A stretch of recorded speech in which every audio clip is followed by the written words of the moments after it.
الله من الشيطان الرجيم. بسم الله الرحمن الرحيم.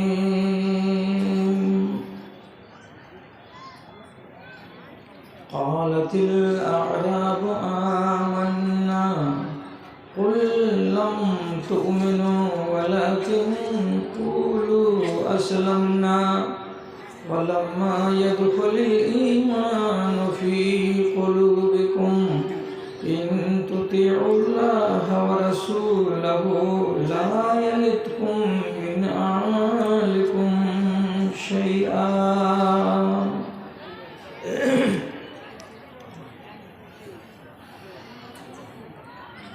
আরামের তরে ভালোবাসো যদি, আরামের তরে ভালোবাসো যদি শীতল গাছের ছায়া, আখিরাত লাগি করো কিছু কাজ, ছাড়ো দুনিয়ার মায়া। প্রভুর স্মরণে ক্ষয় করে দাও তোমার দেহ আর মন, পথিকের বেশে হয়েছে তোমার এ ধরায় আগুন। সব কিছু ফেলে চলে যাবে তুমি, আসিলে মরণক্ষণ রে, আসিলে মরণক্ষণ। সাঁঝ সকালে এত ছুটাছুটি কেন বা কিসের নেশায়, সম্বল কিছু করো না জোগাড়, বসে আছো কার আশায়, বসে আছো কার আশায়। বিচারের দিনে পাশে দাঁড়াবে না কেউ তো আপনজন, পথিকের বেশে হয়েছে তোমার এ ধরায় আগুন। শূন্য হাতে এসেছিলে ভবে, শূন্য হাত চলে যাবে। ধন আর জন, গাড়ি আর বাড়ি সবই পড়িয়া রবে রে, সবই পড়িয়া রবে। ছেলেরা তোমায় কবরে শোয়াবে, পরায় বস্ত্র সাদা কাফন, পথিকের বেশে হয়েছে তোমার এ ধরায় আগমন। সব কিছু ফেলে চলে যাবে তুমি, আসিলে মরণক্ষণ, আসিলে মরণক্ষণ।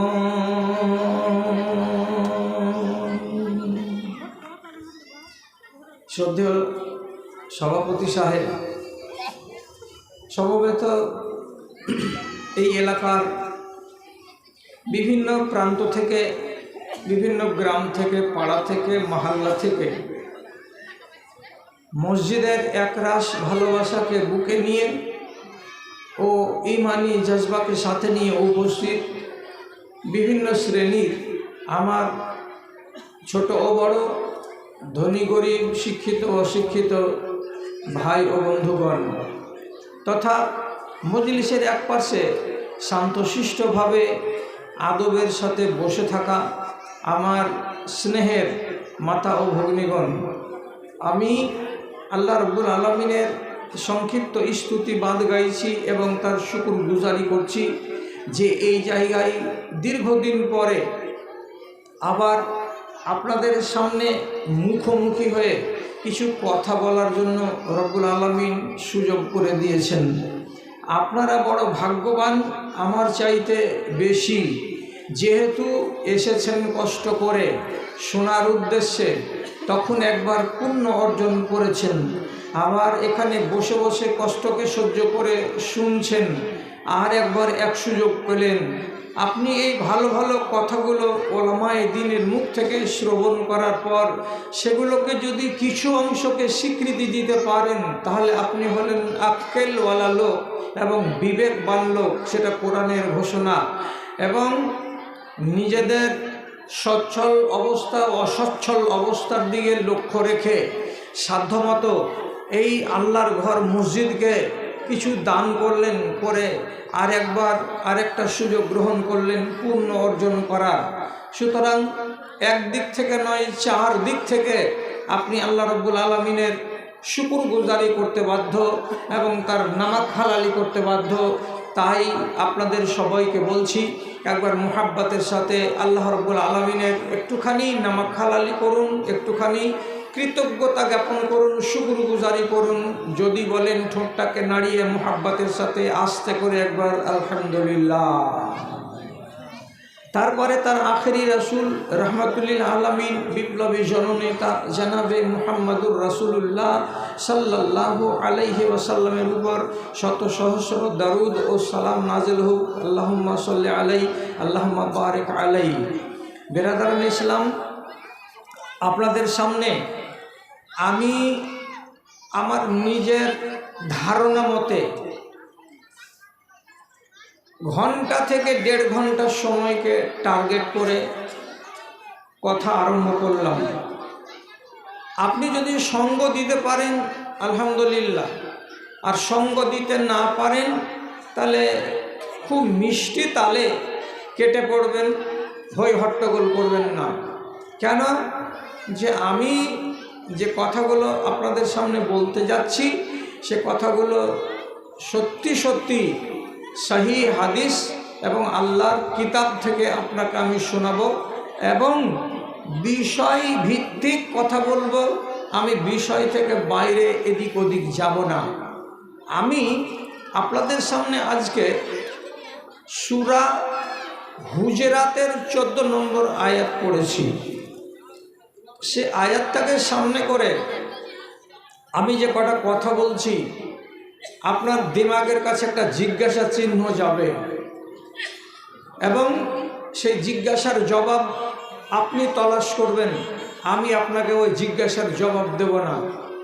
সেটা হলো এই, আল্লাহ তাআলা স্পষ্ট করে একদল লোকের কথা উল্লেখ করে বলছেন, যেই লোকগুলো নবীজির খেদমতে এসে ধরুন রবিবারের দিন কলমা পড়ল, কি বলে আশহাদু আল্লা ইলাহা ইল্লাল্লাহ ওয়া আশহাদু আন্না মুহাম্মাদান আবদুহু ওয়া রাসূলুহু। এই কলমা পড়ে নিতে গেলে একটা মানুষ মুসলমান হয়ে যায়। এবার কলেমা পড়ল রবিবারের দিন, সোমবারের দিন গত হলো, মঙ্গলবারের দিন গত হলো, চায়ের দোকানে বসে গল্প করছে আর 10টা ভাইয়ের সামনে। এই কে গল্প করছো রে, এত কথা বলছো কেন? কথা বলিও না, কথা বলিও না। কি গল্প করছে? ওখানে আরো 10 জন লোক আছে। তো বলছে আমরা এই 3 জন লোক রবিবারের দিন গেছিলাম নবীজির কাছে, আর যাওয়ার পরে ওইখানে আমরা মুমিন হয়ে বাড়ি চলে এসেছি। ভাষা বুঝতে পারলেন? মুমিন হয়ে বাড়ি এসেছি। আগে ছিলাম মূর্তি পূজক, আজকে 3 দিন হলো রাসূলুল্লাহর কাছে এই কলমা পড়েছিলাম, পড়ার পরে মুমিন হয়ে গেছি। আজ থেকে আমরা কলমা পড়ে দিয়ে দাবি করছে কি যে মুমিন হয়ে গেছি। এই দাবিটা কতখানি যুক্তিযুক্ত? আল্লাহ তাআলা আসমান থেকে আয়াত নাজিল করে নবীজিকে বলছেন, হে নবী এই লোকগুলোকে একটু বুঝিয়ে দেন। কি বুঝাবো? তখন এই আয়াতটা আসছে। কি আয়াত? যদি মুখে একবার বলো লা ইলাহা ইল্লাল্লাহ মুহাম্মাদুর রাসূলুল্লাহ, এই আয়াতটা পড়তে গেলে একটা মানুষ মুসলমান হয়। ওকে মুসলমান বলো, নিজেকে বলো আমি মুসলমান হয়ে গেছি, এটা ঠিক, কিন্তু খবরদার নিজেকে বলিও না আমি মুমিন হয়ে গেছি, আমরা মুমিন হয়ে গেছি। এই কথাটা বলা ঠিক নয়। মুমিন কেন বলছো? তো মুমিন কবে বলবো? মুমিন বলতে পাবো না? বলছে পাবে। কখন মুমিন বলবে? মুমিন বলার জন্য শর্তটা কি আল্লাহ তাআলা দিচ্ছেন? ইন তুতিউল্লাহ ওয়া রাসূলাহু লা ইয়ালিতকুম মিন আমালিকুম শাইআ। শর্ত দেখুন, যদি তোমরা এই লা ইলাহা ইল্লাল্লাহ পড়ে নামার পর দুটো কাজ করতে পারো। কি দুটো কাজ? যেগুলো কথা আল্লাহ রাব্বুল আলামিন বিধি নিষেধ হিসেবে তোমাদেরকে দিয়েছেন, সেটাকে যদি মেনে নিতে পারো, যেগুলো কথা আল্লাহ রাব্বুল আলামিনের নবী তোমাদের সামনে বিধি বিধান হিসাবে দিয়েছেন, সেগুলোকে যদি মেনে নিতে পারো, তাহলে পারে তুমি নিজেকে বলবে মুমিন। আর যতক্ষণ পর্যন্ত আল্লাহ এবং তার রাসূলের কথাকে মানতে পারবে না, ততদিন পর্যন্ত নিজেকে মুমিন বলবে না, ততদিন পর্যন্ত তোমরা মুমিন হতে পারবে না। আল্লাহর এবং আল্লাহর রাসূলের কথাকে মেনে নিতে হবে, তাহলে আমাকে মুমিন বলা যাবে। এবার আপনি বলবেন, হাজী মৌলভী সাহেব সব যে মুসলমান মুসলমান মুসলমান করছে, তো এইটা কি যথেষ্ট নয়? আর তুমি আজকে বলছো মুমিন মুমিন মুমিন। তো আমরা একটু বিভ্রান্তিতে পড়লাম। বিভ্রান্তিতে পড়বেন না, মাথাটাকে খোলাসা করে নিন। সূরা আরাফের ভেতরে আল্লাহ তাআলা এই মুসলমানদের তিনটা কোয়ালিটি বর্ণনা করেছেন। তিন কোয়ালিটির মুসলমান এই মজলিসে আছে, ছেলে আর মেয়েদের মাঝখানে। কি কি তিন কোয়ালিটির? একগুলোকে আল্লাহ তাআলা বলছেন জালিমুন লিনাফসিহি। একগুলো মুসলমান যারা নিজের নফসের উপরে জুলুম করে। নিজের নফসের উপরে জুলুম করা মানে কি? আল্লাহর সামনে আত্মসমর্পণ করেছি বলে আমি মুসলমান হয়েছি, তারপরেও সে নিজের নফসের উপরে জুলুম করে। এর মানে হলো আল্লাহর নাফরমানি করে, মাঝে মাঝে রাসূলের নাফরমানি করে। তাহলে নামাজও পড়ে, চুরিও করে, রোজাও রাখে, সুদও খায়, আবার দিন ধর্মের কাজে সাদকা দান খায়রাত এগুলো করে। আর যদি ফাঁক পেয়ে যায় হারাম দেওয়ার সাথে জড়িয়ে টাকা ইনকাম করে নেয়। তাহলে এর ভেতরে দুটো জিনিস আছে। একদিকে দিন ধর্মেরও কাজ করে, আর আরেক দিকে কি করে? যেগুলো হারাম সেগুলোকে করে যায়। তাহলে এই মানুষটাকে আল্লাহ তাআলা বলছেন এক নম্বর কোয়ালিটির, এটা হলো মুসলমান। আপনি এই রকম যদি আচরণের লোক হন, তাহলে আপনাকে বলা যাবে আপনি একজন মুসলিম। আরেকটা লোক, এর কোয়ালিটি দ্বিতীয়, এর নাম কি? তো মুমিন। মুমিন কাকে বলে? তো বলছে যে লোকটা ঈমানটা ছোট হোক সেটাও কথা, কিন্তু জীবনে আল্লাহর আদেশকে অমান্য করে না, আল্লাহর নিষেধকে জীবনে কোনো দিন করতে যায় না, সেখান থেকে দূরে সরিয়ে রাখে। নমাজ পড়ে, বেশি বেশি করে পড়ে না, কোনো রকম ফরজটা আদায় করে, নফলের ধার ধারে না। রোজা করে তো ফরজটা করে, কিন্তু নফল রোজার ধার ধারে না। সাদকা যদি দেয় তো 2-4 পয়সা দিল, বাকি মালগুলোকে রেখে দিল, ওষুধ দিতে গেল না সম্পূর্ণ। যদি জাকাত লাগে তো দিল 500 টাকা, লাগবে তাকে 5000 টাকা, কিন্তু দিল অল্প করে দিয়ে বাকিকে হজম করে রেখে দিল। এই রকম লোকটা, যেই লোকটা নফল করে না কিন্তু ফরজকে ছাড়ে না, আর ফরজ যদি করে তো অল্প অল্প করে করে, জান বাঁচা করে করে, তাহলে এই লোকটার নাম হলো মুমিন। নামাজ পড়ি, দান খায়রাত করি, বেশি বেশি করি না। নামাজ বেশি পড়ো, পড়ি না। তাহাজ্জুদ পড়ো, পড়ি না। 5 নামাজ 4 নামাজ পড়ো, পড়ি না। মাগরিবের আজানের পরে মসজিদে 2 রাকাত সুন্নাত পড়ো, পড়ি না। তাহলে নফল নামাজ আমার কাছে নেই। এমন পর্যন্ত কি বলছি, সুন্নাতে মুআক্কাদা 12 রাকাত, মন হলে তো পড়লাম, না হলে চলে গেলাম। তাহলে এই মানুষটা হারাম কাজে, চুরি করি না, ডাকাতি করি না, রাহাজানি করি না, পরনিন্দা করি না, সুদ খাই না, মদ খাই না, ধান্দাবাজি করি না। তো তাহলে মানুষটা হলো হারামকে বর্জনকারী এবং আল্লাহর আদেশকে পালনকারী, কিন্তু এর ভেতরে নফল বলে কোনো জিনিস নেই, শুধু ফরজগুলো আছে। এই মানুষটার নাম হলো মুমিন। আর একটার নাম হলো মুহসিন। মুহসিন কাকে বলে? ও আল্লাহর আদেশ সবটি মানে, নিষেধগুলোকে মানে, কিন্তু নমাজ পড়ে আবার জি ভরে না।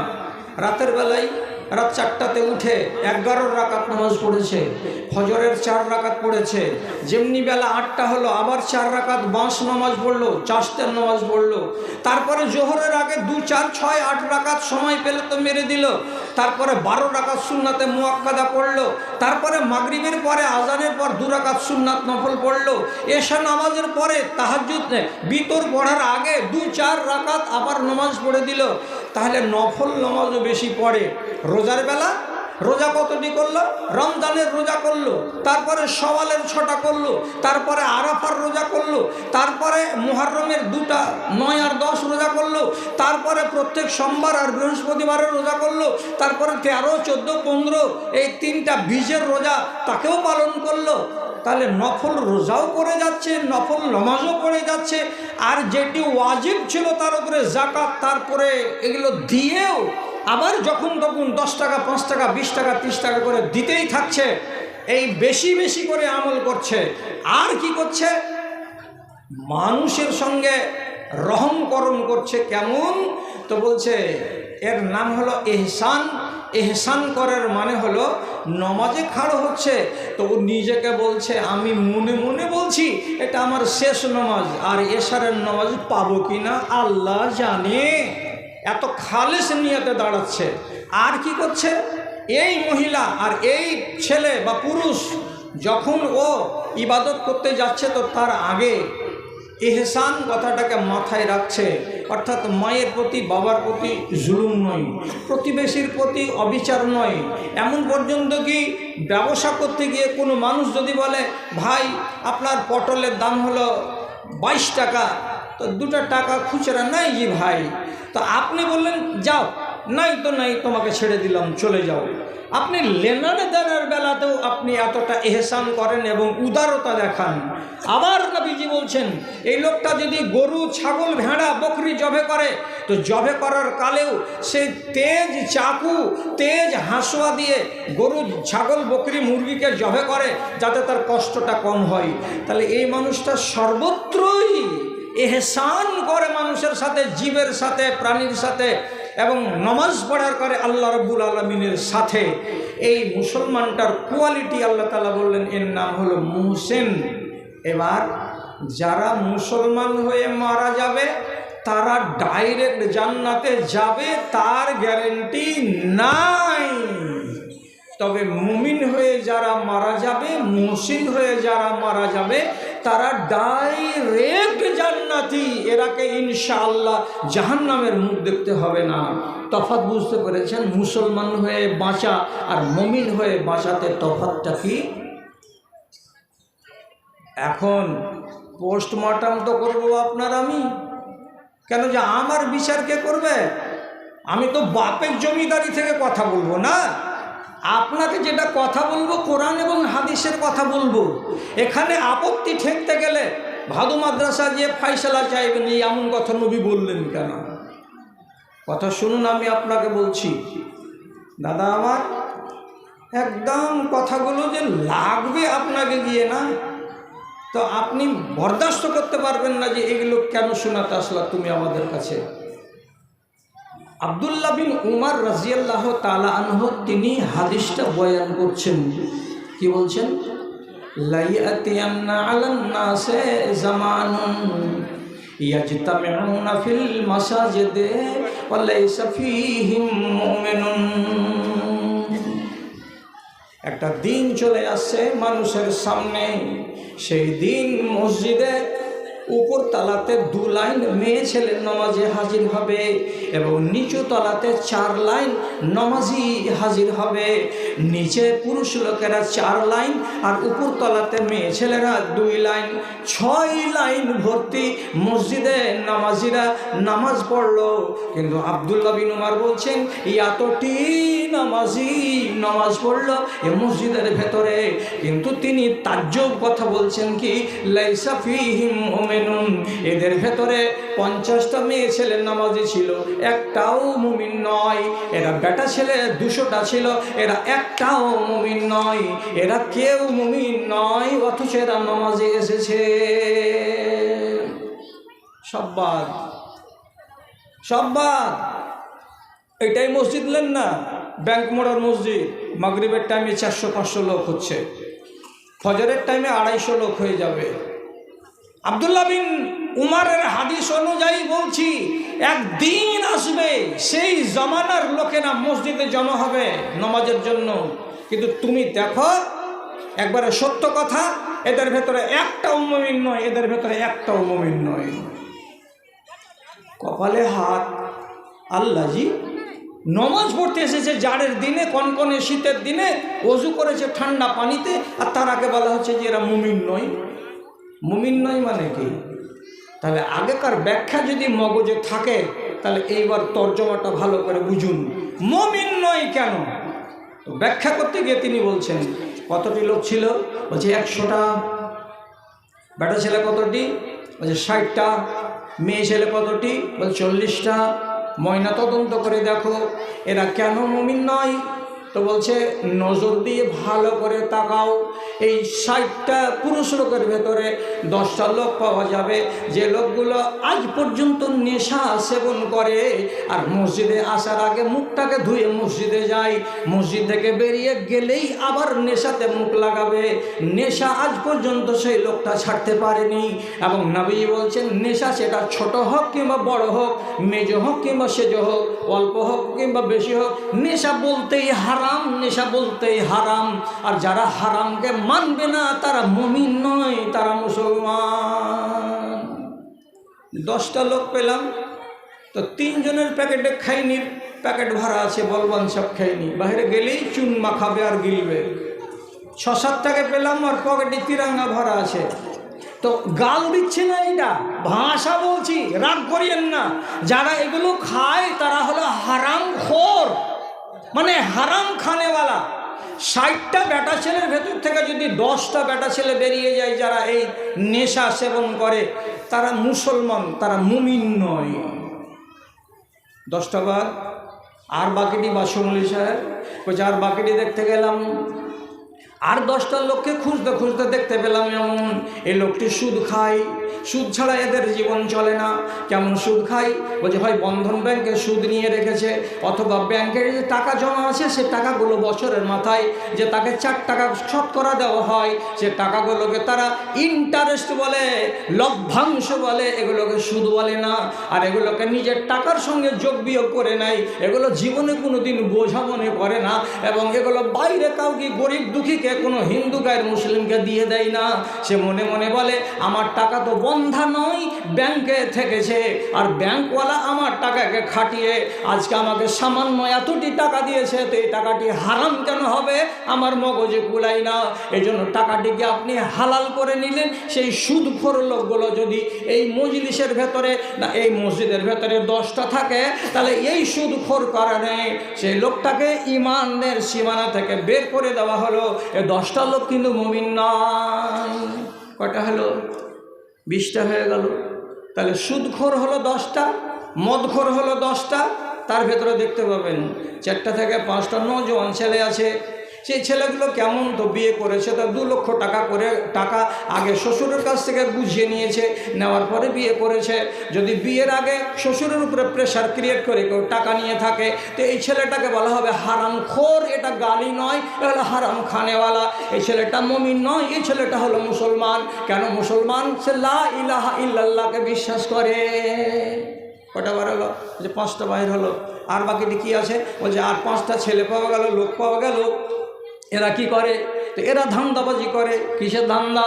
হাটে যাই, বাজারে যাই, জিরার সঙ্গে জিরার মতো এগুলো দানা আসে, মিশিয়ে দিয়ে বলছে মৌলী সাহেব 1 নম্বর জিরা তোমাকে দিলাম, অথচ 2 নম্বর ধান্দাবাজ জিরা চাপাতি বিক্রি করে, খালেস চাপাতির সঙ্গে এগুলো গাছের গুন্ডিকে মিশিয়ে দিয়ে বলছে এগুলো হলো 1 নম্বর চাপাতি, দিয়ে আমাকে 2 নম্বর চাপাতি বিক্রি করে দিল। একটা লোক বাজারে যাওয়ার পরে বাপ বেটা কসম খেয়ে বলে আমার গায়ের 3 কেজি করে দুধ হয়, ঠেলাই করে গায়ে বিক্রি করছি বাজারে, নাহলে বিক্রি করতাম না। আপনি আমাকে ধোকা দিয়ে 30,000 টাকা দিয়ে গায়ে বিক্রি করলেন। বাড়ি এনে যখন আমরা দুধ দুইতে বসেছি, বাপ বেটা বাঁটকে ছিঁড়ে ফেলে দিচ্ছি, কিন্তু 1.5 কেজির বেশি দুধ বেরোয় না। এই লোকটাকে যে হারাম উপায়ে ব্যবসা করে, এই মানুষগুলো কয়টা পেলাম? মসজিদে তো এগুলো 5টা পেলাম।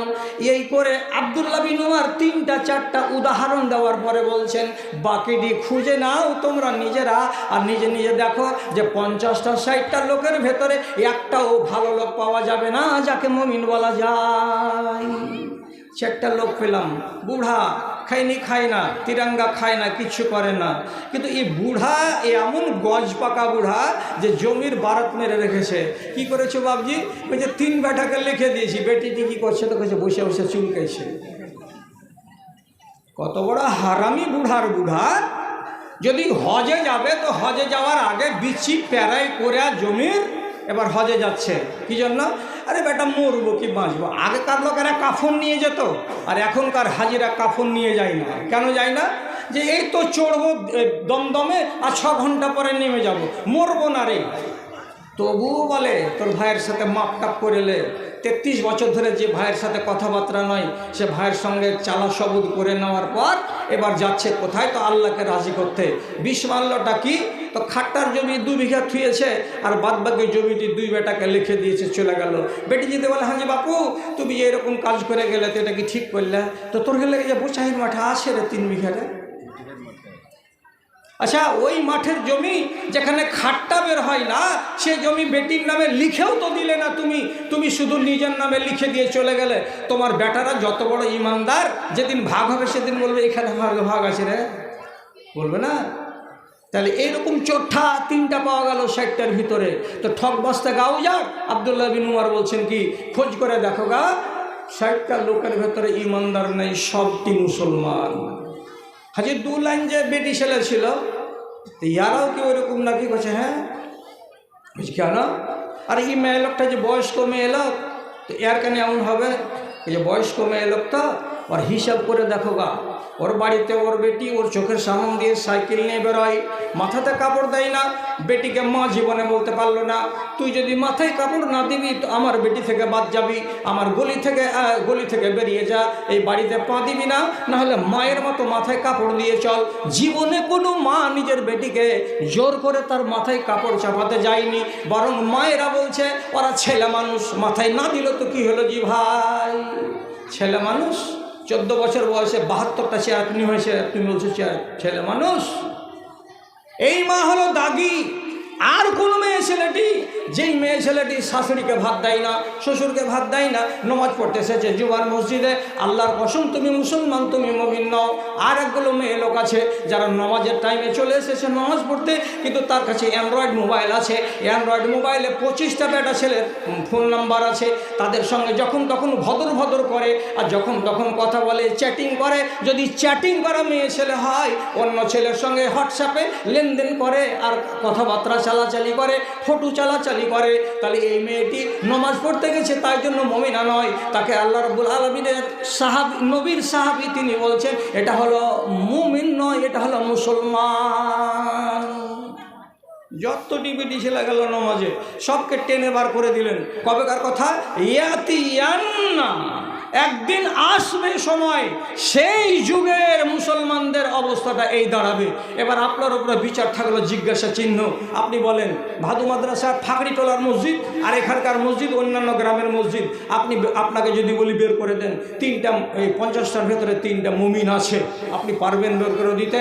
আল্লাহর কসম, আপনাকে যদি 60 পাওয়ারের কাঁচের চশমা দিই আর আপনি যদি গ্রামের লোক হন, তাহলে আপনি বলবেন যে মুনি সাহেব এ গ্রামে একটাও মুমিন পাওয়া যাবে না, সব মুসলমান, সব মুসলমান। এত কড়া কেন হলেন তিনি? তাহলে মুমিন বলে কাকে? মুমিন কাকে বলে এটা আগে জানেন? আপনি বলছেন মুনি সাহেব তোমাকে তাই এনেছিলাম আমরা অন্য ওয়াজ শোনার জন্য। জি, তা আমাকে ওয়াজ শোনার জন্য কি এনেছো যে তোমরা 100 টাকা দিবা আর আমি চকাটে ছাল উঠিয়ে তোমাদেরকে জান্নাতে ঘুরবো? আমি এটা বলছি না, আমি বলছি কি তোমার ইমানকে চেয়েছে মেজে ঘুষে তোমাকে আগে টাটকা করব।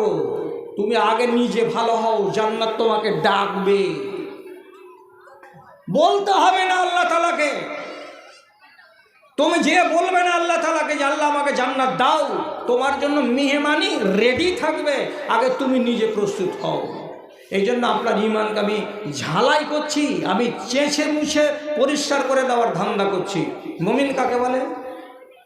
ভালো করে বুঝেন কথাটা। মুমিন কাকে বলে? তো রাসূলুল্লাহ বলছেন মাসালাল মুমিনে কাল ফারাসে ফি উখিয়াতিহি। একটা মুমিন কাকে বলা হয়? তো বলছি যেমন একটা লোকের ঘোড়া আছে, ঘোড়াটাকে দুগুড়ি ঘাসে বেঁধে দেওয়ার জন্য মালিক করলো কি, একটা খুঁটা নিল এক হাতের এবং 30 হাত লম্বা একটা প্যারাশুটের দড়ি তার গলায় বেঁধে দিয়ে কোথায় বাঁধলো? তো মুদ্রি পুকুরের কিনারায় বেঁধে দিল, আর দেওয়ার পরে চলে আসলো বাড়ি। আপনি বলেন তো ঘোড়াটা যে চড়বে তো কতখানি দূর নিয়ে চড়তে পারবে ভাইজান? দড়িটা কত বড় ছিল? 25 হাত। তাহলে ঘোড়াটা চড়বে উত্তর দিকে কত দূর? 25, পশ্চিমে 25, দক্ষিণে 25, পূর্ব দিকে 25। একটু হ্যাঁ না বলেন, 26 হাত যেতে পারবে? পারবে না, পারবে না। কেন? ওকে সুতাতে বাঁধা আছে। এই সীমানার ভিতরেই তোমাকে চলাফেরা করতে হবে, এই সীমানার ভিতরেই তোমাকে ঘাস খেয়ে পেটটা ভরতে হবে, এই সীমানার বাইরে তুমি যেতে পারবে না। তো যেমন ঘোড়াটাকে সুতায় বেঁধে দিয়ে একটা চক্রের মধ্যে থাকতে বাধ্য করা হয়, ওই রকম একটা মুমিনকে তাকে তার চারিদিকে আল্লাহ রাব্বুল আলামিন বর্ডার কষে দিয়েছেন। দেওয়ার পরে বলেছেন এই লোক তুমি যদি বর্ডারকে মানো তাহলে তুমি মুসলমান, আর বর্ডারের বাইরে যদি পাওয়া যায় তো তোমাকে মুসলমান বলা যাবে, তোমাকে মুমিন বলা যাবে না। আপনার সীমা করা আছে। কেমন সীমা? পায়খানা করবো কেমন করে? যে পশ্চিম দিকে মুখ করে বলছেন না, পূর্ব দিকে মুখ করে বলছেন না। পেশাব করবো কোন দিকে মুখ করে? বলছে উত্তর দিকে মুখ করো, দক্ষিণ দিকে মুখ করো। তুমি যখন সকালবেলায় জাগবে তো জাগার টাইমে তোমাকে উঠেই দোয়া করতে হবে, আলহামদুলিল্লাহিল্লাযী আহইয়ানা বাদা মা আমাতানা ওয়া ইলাইহিন নুশুর। দোয়াটা পড়ে আল্লাহর শুকরিয়া আদায় করতে হবে। যদি পায়খানা বাথরুমে গিয়ে তোমার হয় ঠিকঠাক হয়ে, তো পায়খানা হওয়ার পরে পেটের জ্বালা দূর হয়ে গেল, অশান্তি দূর হয়ে গেল, যেমনি বেরিয়ে আসবে গজুয়াদের মতো চুপচাপ আহ করে লম্বা শ্বাস ফেলতে হবে না, বরং কি বলতে হবে আলহামদুলিল্লাহিল্লাযী আযহাবা আন্নিল আযা ওয়া আফানি। আল্লাহ তুমি আমার পেটের মলগুলোকে বের করে দিয়েছো, আমার জানটাতে আরাম করে দিয়েছো। আপনাকে এইভাবে বাধা আছে, আপনি সহবাস করতে যাবেন তাহলে আপনাকে দোয়া পড়ে যেতে হবে। আপনি যখন বিছানায় ঘুমাতে যাবেন তখন আপনার বিছানাটা কেবলার দিকে আসে না কেবলার উল্টো দিকে আসে সেটাও আপনাকে দেখতে হবে। আপনি বাস থেকে নামবেন, স্টেট বাস থেকে নেমে পিশাব করা লেগে গেল বলেই যেদিকে সেদিকে মুখ করে আপনি পিশাব করতে পারবেন না। আপনার সামনে খানা এলো, আপনি ল্যাব করে খানা খেতে লাগলেন। জবে করা আছে এই মাংসটা আপনি যে খাচ্ছেন, একটা হিন্দু হোটেলে বসে যদি খানাটা খান তাহলে আপনার মনকে আগে জিজ্ঞেস করবেন এ মাংসটা জবে কে করেছিল, মুসলমান না গায়ের মুসলমান। অত সহজেই কোনো জায়গাতে মুখে লাগিয়ে পুরে সেই মাংস খেতে যাবেন না। কেন? আল্লাহ রাব্বুল আলামিন আপনাকে আইন দিয়ে বেঁধে রেখেছেন, আইনের বাইরে পা রাখা চলবে না। যদি মেনে নেন হ্যাঁ আমি ইমানদার, আর যদি না মানেন মুসলমান। এখন আল্লাহ তাআলা নিজে বলছেন আমি আমার দিনকে হেফাজত করি। এক মিনিট কথা বলে শোনা। আসসালামু আলাইকুম ভাই, খানা এখন সামান্য কিছু বাকি আছে, যারা খাবার ইচ্ছুক তারা তাড়াতাড়ি যোগাযোগ করেন, নইলে আমাদের কর্মচারীগুলো যারা আছে তারা এখানে জালসা শুনতে চলে আসতে চাইছে। কাজে আপনারা যারা যাবেন খুব 2-4-5 মিনিটের মধ্যে চলে যাবেন। হ্যাঁ, আল্লাহ তাআলা বলছেন দেশকে রক্ষা করে কারা? ওই দেশের মিলিটারিরা।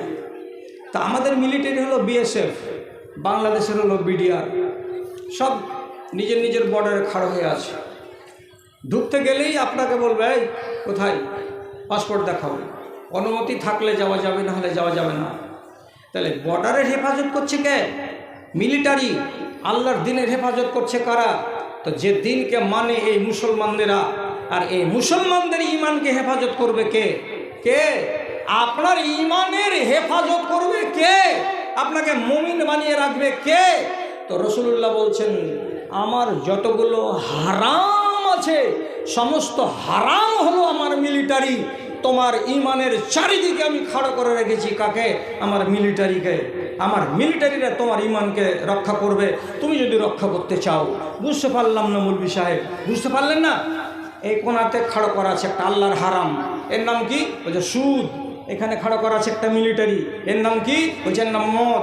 ওখানে একটা খাড়া করা আছে আল্লাহর মিলিটারি, এর নাম কি? এর নাম জাদু। এখানে খাড়া করা আছে, এর নাম কি? এর নাম শিরিক। এর নাম কি? এখানে খাড়া করা আছে, এর নাম কি? তো এর নাম গীবত। এর নাম কি? তো এর নাম পরনিন্দা। এর নাম কি? এই নাম কি? এই করে আল্লাহ রাব্বুল আলামিন যতগুলো হারাম রেখেছেন ইসলামী শরিয়াতে, আপনার চারিদিকে খাড়ো আছে। আপনি জীবনে কোনো দিন বর্ডারের মিলিটারির সঙ্গে সাক্ষাৎ করার চেষ্টা করিয়েন না। ওকে পাওয়ার দেওয়া আছে, গুলি মেরে লাশ ফেলে দেবে, বিচার হবে না।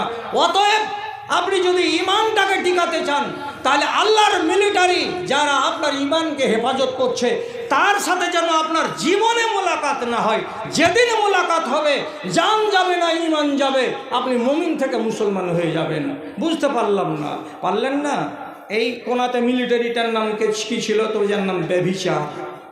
রাত্রি 8টার সময় চলে গেলেন, হোয়াটসঅ্যাপের টাইম দেওয়া আছে, যখন আজান হবে তখন চলে আসবি এখানকার উমুকের বাগানে। চলে এলেন, একটা ছেলে একটা মেয়ে চলে আসলো। এরা নাপাক সম্পর্ক এবং অবৈধ সম্পর্ক করার জন্য যখন এরা মিলিত হতে গেল, যখন এরা এক জায়গাতে জমা হলো, অর্থাৎ একটা হারাম কাজের জন্য একটা নর আর একটা নারী একত্রিত হয়ে গেল, এটা হলো ব্যভিচারের প্রথম অংশ। আর এই ব্যভিচারের বাকি পর্ব বাদ আছে। আপনি একজন মুসলমান মুমিন হয়ে যখনই এই ব্যভিচার নামক মিলিটারির সঙ্গে আপনার মোলাকাত হয়ে গেল, আপনার ইমানের সত্যানাশ হয়ে গেল, আপনার ইমান হেফাজতে আর থাকলো না। মানতে পারলেন না? এই যে এত বড় বড় মৌলবি সব বসে আছে, একবার জিজ্ঞেস করবেন, আর না হলে বলেন যে মৌলবি তোমরা মাথা ঝুঁকাও, না হলে বিশ্বাস করবো না লোকটার কথা। কি করে? রাসূলুল্লাহ বলছেন, ইজা জানাল আব্দ খারাজা মিনহুল ঈমান ওয়া হুয়া ইয়াতাহাল্লাকু আলা রাসিহি। যখন একটা ছেলে আর একটা মেয়ে অবৈধ উপায়ে আমের বাগানে গিয়ে, কিংবা কলেজের 3 তলায় বাথরুমে গিয়ে, কিংবা কোনো প্রতিষ্ঠানের ব্যাক সাইডে দেয়ালের আড়ালে যদি গোপন জায়গায় ছেলে আর মেয়ে একত্রিত হয়ে যায় জিনা করার জন্য, নবী করিম সাল্লাল্লাহু আলাইহি সাল্লাম বলছেন, সঙ্গে সঙ্গে এই ছেলেটির এবং এই মেয়েটির অন্তর থেকে ইমানটাকে বের করে নেওয়া হয়। ইমানটা মেঘের মতো তার মাথার সামনে উড়ে উড়ে বেড়ায়, আর ওখান থেকে ডাকে আর বলে, এরে জালিম কখন পাক হবি, এরে জালিম কখন এ কাজ থেকে দূরে আসবি। কেন? যেখানে থাকবে কাফের সেখানে ইমান থাকবে না, যেখানে থাকবে ইমান সেখানে কাফের থাকবে না। তুই যে কাজটা করছিস সেটা হলো বদ্দিনী, এটা হলো কুফুরি কাজ। কুফুরি যখন তোর শরীরে এসেছে তখন ইমান তোর কাছে থাকবে না। এই জন্য আমি ইমান বেরিয়ে চলে এসেছি। তুই যত তাড়াতাড়ি এখান থেকে সরে যাবি, যত তাড়াতাড়ি মেয়েটাকে ছেড়ে দিবি, দিয়ে আলাদা হয়ে যাবি, তারপরে তোরা যখন নিজেকে পবিত্র করে নিবি, আমি তত তাড়াতাড়ি তোর হৃদয়ের ভেতরে ফিরে আসব। আমার নাম হলো ইমান। কেন? যে কুফুর যখন থাকবে ইমান তোমার কাছে থাকবে না। ওই হালাতে যদি একটা মানুষ মরে যায়, লাভ করে, প্রেম করে, ভালোবাসা করে, শারীরিক সম্পর্ক করে বাড়ি আসছিল, সাপে কামড়ে নিল। বাড়ি এসে আগনাতে বলছে, কিসে কামড়ে নিলে রে? তো সাথে সাথে ট্যাক্সি করে হসপিটাল নিয়ে যাওয়া হলো। হসপিটাল যেতে যেতে তোমার দম বেরিয়ে গেল। তোমার মরণটা কোন হালাতে হলো? ইমানের হালাতে না কুফুরের হালাতে? জিন্দেগির মতো ভোজ খাবে আল্লাহর জাহান্নামের ভেতরে। তোমার ইমান ছিল না যেই টাইমে তুমি বেরিয়ে তোমার ইমান বের হয়। একগুলো হলো চলমান গুনাহ, আর একগুলো হলো ক্ষণেকের গুনাহ। আপনি একটা লোকের গালে চড় মেরে দিলেন, নিমেষের ভেতরে আপনার গুনাহ হয়ে গেল। চলমান গুনাহ নয়, যেটা হওয়ার হয়ে গেল। আপনি একটা লোককে দেখলেন, এই উমুক, গাল দিয়ে দিলেন একটা ছেলেকে একটা মেয়েকে, হঠাৎ গাল দিলেন, যতটা গুনাহ হওয়ার হয়ে গেল। এটা চলমান গুনাহ নয়। আর একগুলো গুনাহ হচ্ছে চলমান। একটা লোক যদি মদ খায়, মদ খাওয়ার পরে যতক্ষণ পর্যন্ত আর জ্ঞান না ফিরবে ততক্ষণ পর্যন্ত হারামের চাকা ঘুরতে আছে, ঘুরতে আছে, ঘুরতে আছে, ঘুরতে আছে। নেকি নয়, পাপের পাড় ঘুরছে, ঘুরছে, ঘুরছে, তাকে পাপের পাপের পাহাড় তার জন্য তৈরি হয়ে চলে যাচ্ছে। এটা হলো চলমান গুনাহ। একটা মানুষ যদি দাড়ি ছিলে, যতক্ষণ পর্যন্ত দাড়িটি বড় না হবে ততক্ষণ পর্যন্ত চলমান গুনাহ। একটা মানুষ যদি ব্যভিচার করার পরে পাক না হয়, যতক্ষণ পাক না হবে ততক্ষণ পর্যন্ত তার চলমান গুনাহ। এগুলো গুনাহ চলতে থাকবে, মিটার থামবে না। তাহলে ইমানের হেফাজত করছে কে? তা আল্লাহর হারাম। আর হাদিসটা কি বললাম আমি আপনাকে, যে ঘোড়ার মতো সীমানার মধ্যে আপনি আছেন। এবার সীমানাকে টপকে যদি চারা খেতে যান, খুঁটা উপড়ে যাবে। আর খুঁটা উপড়েতে গেলে কারো জমিতে মুখ যাবে, আর কারো জমিতে ফসলে মুখ লাগতে গেলে জেল যেতে হবে, আর আপনাকে খুয়াড়ে ভরে দেবে। ঠিক তো? একই তো মিশাল। রাসূলুল্লাহ অন্য হাদিসে বলছেন, মুমিন কাকে বলে জানো? কাকে বলে গো? রাসূল বলছেন, আল মুমিনুনা হাইয়্যুনা লাইয়্যুনা কাল ইবলিল আনিফে। একটা 4 কুইন্টাল ওজনের বড় উঁচা উট, তার নাকে একটা লোহার কড়া লাগানো আছে। সেই কড়াটাতে 6 হাত 7 হাতের একটা দড়ি বাঁধা আছে। দড়িটাকে ধরে আছে কে? একটা 7 বছরের ছেলে। উটটা কত ফার্মা বারদার যে তার নাকে এই যে কড়াটা লাগানো আছে, তার জন্য সে তার মালিকের কথা ছাড়া ডানে যায় না, বামে যায় না, মুখটাকে এমনি করে নাড়ানাড়ি করে না। বাচ্চাটা যদি তাকে পূবের মাঠে নিয়ে যায়, ফর্মা বারদারের সাথে পূবের দিকে হেঁটে যায়। বাচ্চাটা যদি তাকে এদিকে পশ্চিম দিকে ছোট বটতলার দিকে নিয়ে যায়, তো সে ওই রকম ফর্মা বারদারি করে ওই দিকে চলে যায়। তো নাকে কড়া লাগানো উটটা যেমন মালিকের ফরমাবরদারি করে, জীবনে নাফরমানি করে না, তেমনি একটা মুমিন মুসলমান, তেমনি একটা মুমিন নারী কি হলো? তো তার নাকে, তার শরীরে, তার গলায় আল্লাহ রাব্বুল আলামিনের পক্ষ থেকে কড়া লাগানো আছে, লাগাম লাগানো আছে। আল্লাহ যেদিকে ডাকবেই সেদিকেই যাবে, আর আল্লাহ যেদিকে ডাকবে না সেদিকে কোনোদিন যাবে না। এই লোকটার নাম হলো মুমিন, আর এই মেয়েটার নাম হলো মুমিনা। এখন আপনার বাড়িতে বেসিন আছে, বেসিনের সামনে ফুটানি আজকালকার তো শেভিং ক্রিম গালে লাগালো, আর লাগিয়ে রেজার ধরলো, আর ধরে এমনি করে গালটাকে চিকন করার লোকে যেমনি ধরলো এরকম করে টান দিতে। তো টান দেওয়ার আগে আয়নাতে তো মুখটা দেখছো, একবার জিজ্ঞেস করো, ওই তোমাকে এইরকম করে রেজারটাকে লাগিয়ে তোমার গালের চুলগুলোকে টানতে নবীজি বলেছেন না বলেন নাই? যদি বলেন নাই, এটা নিষেধ আছে, তো তাহলে তোর গলার কড়াটা কুঁঠে গেল বেহুদা। একটা মেয়েকে জিজ্ঞেস করেন, তোর কোখা কেন দেখা যায়? হাদিসে কি আছে যে তোর কোখা দেখা যাবে? একটা মেয়ে ছেলেকে জিজ্ঞেস করেন, তোর গলা কেন দেখা যায়? এটা কি হাদিসে আছে? যদি বলে যে হাদিসে টাদিস জানি না, যদি এই জায়গাটাকে ঢাকি তো আমার ফুটানি করা হবে না, লোকে আমাকে দেখতে পাবে না, আমার শাড়ির দাম বুঝবে না, আমার ব্লাউজের মূল্য বুঝবে না, আমার চুল শ্যাম্পু দেওয়া আছে বড় বড় ঝাঁকড়া চুল, চুলের কদর মানুষেরা বুঝবে না, এই জন্য মাথাটাকে ঢাকিনি। তাহলে ওই নারীকে জিজ্ঞেস করুন, তোর গলায় আল্লাহ রাব্বুল আলামিনের পক্ষ থেকে দেওয়া যে লাগামটা ছিল, লাগামটা কি হলো? কি বারের দিন ছিঁড়ে ফেলেছি সেটা রহিমা বলতে হবে না? লাগাম এরও গলায় আছে, লাগাম আপনার গলাতেও আছে। আপনি লাগামটাকে যদি ছিঁড়ে ফেলে দেন, তাহলে আপনাকে মুসলমান বলা যাবে, আপনাকে মুমিন বলা যাবে না। এবার আপনি কিভাবে বাঁচবেন সেটা আপনার বিষয়। একটা বেয়াদবি কথা বলছি, সভাপতি 4-4টা, একটা সভাতে 4টা সভাপতি, 4টা সভাপতি বেয়াদবি মাফ করে দিবেন আমার প্রথমত, তারপরে পাবলিক। বর্তমান জমানায় আমি আমার চোখ দিয়ে দেখছি তো ধর্ম না মানা লোকের সংখ্যা আমি বেশি দেখতে পাচ্ছি। মানো তো মানো, না মানো তো না মানো। ধর্ম না মানা, কি আছে ওটা? ভাই উঠেছো, তার উঠো উঠো উঠেছো, উঠেছো, এসো এসো, দিকে এসো, দেখেন তো। তাহলে ওই যে কাইলাটা দাঁড়িয়ে আছে এখানে, ওর গলাকে ধরে মাফলার সামনে ছেঁচড়াতে তোকে বাইরে যায়। তোকে এখানে কে ভিক্ষা করতে লেগেছে? তুই বাইরে হলে এখান থেকে সওয়ালি ঢুকে গেছে। হ্যাঁ, সওয়ালি ঢুকে গেছে। কত বড় তোর কলেজ? আর এগুলা কি তোর মা আর তোর বহিন নাকি যে ঘাড়ে ঘাড়ে চড়ে বেড়াচ্ছিস?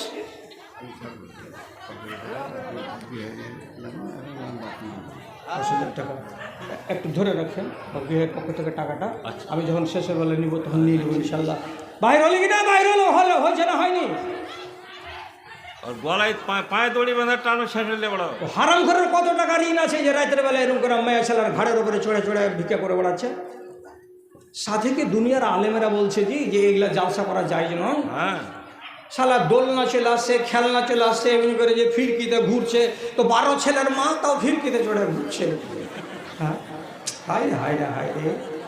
আরে দেখেন আর কি কেমন বাজারটা গরম, যে কমসে কম 100টা ফকির আছে বাজারে, সবারই 1.5 লাখ টাকা করে ঋণ আছে, ঋণ শোধ করতে পারে না।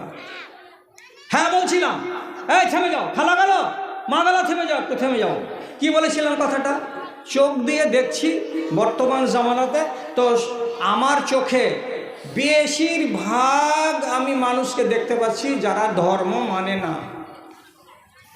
আপনি বলবেন এটা কথা বেশি হয়ে গেল, তার জন্য আমি মাপ চাইছি যে আমার কথাটা বেশি হয়ে গেল। এবার আপনি আমার সাথে সাথে দেখেন, তো দেখতে গেলে বোঝা যাবে, ফায়সালাটা তখনই পাওয়া যাবে। কি আমার কথা দিয়ে খেয়াল করেন, আবু তালহা সাহাবীর দোকানদারি চলছে রমরমিয়ে। কিসের দোকান? মদের দোকান। মদের। আবু তালহাকে তো সাহাবী, কতটি দোকানে মাল আছে, এত বড় একটা ঘেইলা আছে, এতে কি আছে? আঙ্গুরের রস। এটাতে কি আছে? খেজুরের রস।